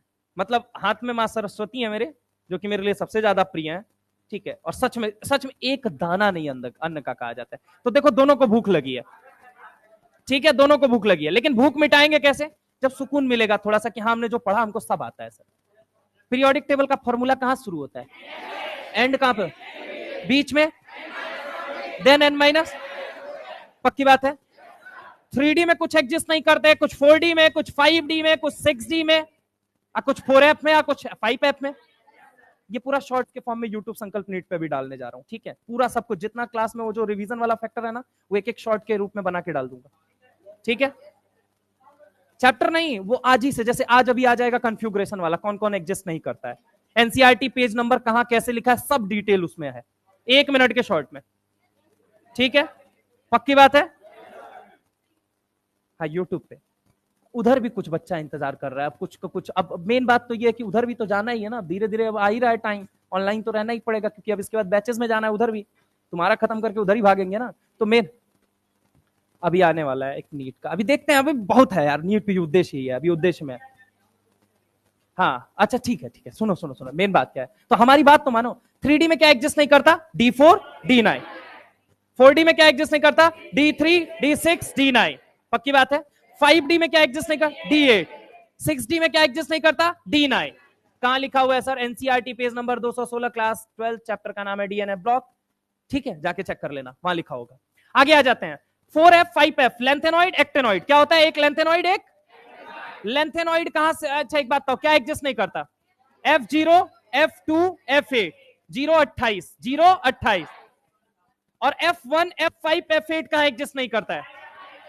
पक्की बात है, बोलो हाँ या ना। यहां तक की बात क्लियर है? पीरियोडिसिटी में कितने टॉपिक है टोटल? 5। कितने हैं? जेड इफेक्टिव सबसे पहला कौन सा? दूसरा कौन सा? तीसरा? चौथा? तीसरा भी आयनाइजेशन, चौथा भी आयनाइजेशन। चौथा है इलेक्ट्रॉन गेन एंथैल्पी। क्या है? और पांचवा कौन सा है? जो टाइम लगना है इसमें लगना है, इसके बाद तो ये एक दिन में समाप्त हो जाएंगे। समझ रहे हो मेरी बात को? आयनाइजेशन। और सबसे ज्यादा सवाल यहीं से आएगा, इस साल भी सवाल आएगा, लिख लेना, लिख लेना। यहां से 4 नंबर तुमको मिलने वाला है इस वाले सेगमेंट पे। मेंटली प्रिपेयर होके आइएगा। बहुत बेसिक से मैं ऑलरेडी करा रहा हूं, इतने बेसिक से करा रहा हूं कि अब इससे ज्यादा बेसिक कुछ हो ही नहीं सकता। दूसरी चीज ये है, पीछे का पूरा नोट्स रिवाइज कर लीजिएगा। मैंने कोशिश की है रिवाइज कराने की। जेड इफेक्टिव में कितनी बातें याद रखोगे? लेफ्ट से राइट जाने पे जेड इफेक्टिव, साइज, ऊपर से नीचे जेड इफेक्टिव, सेकंड से थर्ड में, बाकी सब में। अच्छा एसपीडीएफ में बताओ शील्डिंग और पेनिट्रेशन का ऑर्डर। डी की शील्डिंग इज लेस देन और मोर देन पी इलेक्ट्रॉन। कहां लिखा हुआ है? डी ब्लॉक में। कहां लिखा हुआ है? कहां लिखा हुआ है? पक्की बात है? अब इसके बाद से आ जाओ। एक बात तो बोल दिया लेफ्ट से राइट, एक बोल दिया डाउन द ग्रुप, एक बोल दिया एसपीडीएफ वाली। जेड इफेक्टिव का फॉर्मूला बोलो यार। सिग्मा किसके लिए पुअर होता है? डी और एफ के लिए। तो इनमें कॉन्ट्रैक्शन कॉज करवाएगा या नहीं करवाएगा? अगर कॉन्ट्रैक्शन करवाएगा, कॉन्ट्रैक्शन कितने तरह के होते हैं? एक कौन सा है? दूसरा? तीसरा? 3D इलेक्ट्रॉन्स की वजह से कौन सा कॉन्ट्रैक्शन? 4f इलेक्ट्रॉन की वजह से और 5f की वजह से। पहले बता चुका हूं ये सब। और मुद्दे पे आ जाओ। Z effective is directly proportional to, inversely proportional to. लेकिन ये कहां लगेगा? पहला कहां पे? दूसरा? कल के क्लास के बाद का कुछ होमवर्क मैं दे दे रहा हूं, सुन लेना ढंग से और उसको नोट कर लेना। होमवर्क क्या क्या है, मतलब कल की क्लास के बाद ये सारे। सबसे पहले एनसीईआरटी एग्जाम्पलर, वो कहां मिलेगा सर? आपके ग्रुप में डाल दिया कॉमन वाले में, ठीक है। एग्जाम्पलर, या फिर मैं अभी डलवा भी दूंगा दोनों में। Question number 1, question number 2, question number 3, question number 5, question number 8, question number 9। कुछ आपको अपने से नहीं करना है, सब मैं बताऊंगा कहां से क्या करो। 10, 12, 18, 19, 25, 26, 40, 41, 43। ये एग्जाम्पलर का सवाल है सर। उसके बाद मॉड्यूल पे आ जाओ। ये तो एग्जाम्पलर हो गया, अब आ जाओ मॉड्यूल पे। मॉड्यूल पे कल की क्लास के बाद आप क्लास के बाद कल क्वेश्चन कर सकते हैं 49 to 68 सारे सवाल कर सकते हो, लगभग 20 सवाल हैं, ठीक है। इसके बाद सर एनसीईआरटी में और बताइए सर। एग्जाम्पलर का होमवर्क हो गया, समझ में आया। मॉड्यूल का हो गया, समझ में आया। नोट्स 25 मिनट रिवाइज करना है, वो तो करना ही, वो तो प्राइमरी है। अब सर एनसीईआरटी में क्या क्या कौन कौन सा पेज हम पढ़ सकते हैं? एनसीईआरटी क्लास 12 की सबसे पहले बात कर देता हूं। 12th क्लास में कहां कहां? तो टॉपिक है 8.3.2, पेज नंबर है 219, ठीक है। चैप्टर का नाम है डी एंड एफ ब्लॉक। कौन सा है? D and F block. ये वाला टॉपिक पढ़ जाएंगे तो इसमें आपको बहुत कुछ सीखने को मिलेगा कि मास्टर ने अपने पढ़ाया है। क्या कर रहे रे? कहां एनसीईआरटी है? बंद करो अभी उसको, पहले इधर सुनो। अगली बात अगर हम करते हैं एनसीईआरटी क्लास 11, किसकी बात कर रहे हैं? NCERT class 11। अब 11th में सर कौन कौन सा टॉपिक है? तो यहां पे मैं आपको बता दे रहा हूं। अच्छा 8.3.2, अच्छा ये गलत आ गया इधर। 8. हाँ नहीं 8.3.2 ही है, इसका है अलग। 3.7.1 देख लो, मैंने इसलिए ये डाल दिया क्योंकि कई लोगों के एनसीईआरटी में नहीं मैच करेगा, तो ये यहां से निकाल लेना तुम ये पॉइंट, ठीक है। पेज नंबर कौन सा पढ़ना है? 85। और कौन सा पढ़ना है? 86। और कौन सा पढ़ना है? 87। ये क्लास 11 की एनसीईआरटी है। चैप्टर का नाम कौन सा रहेगा सर? Periodic table.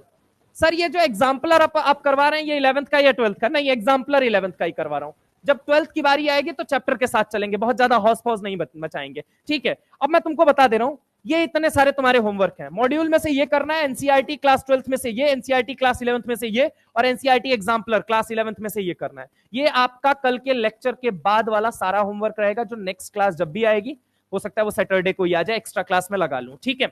तो उसके अंदर ये सारी चीजें डिस्कस की जाएंगे, ठीक है। तो बस इसी के साथ स्वस्थ रहिए, मस्त रहिए, जबरदस्त रहिए और अपनी पढ़ाई में व्यस्त रहिए।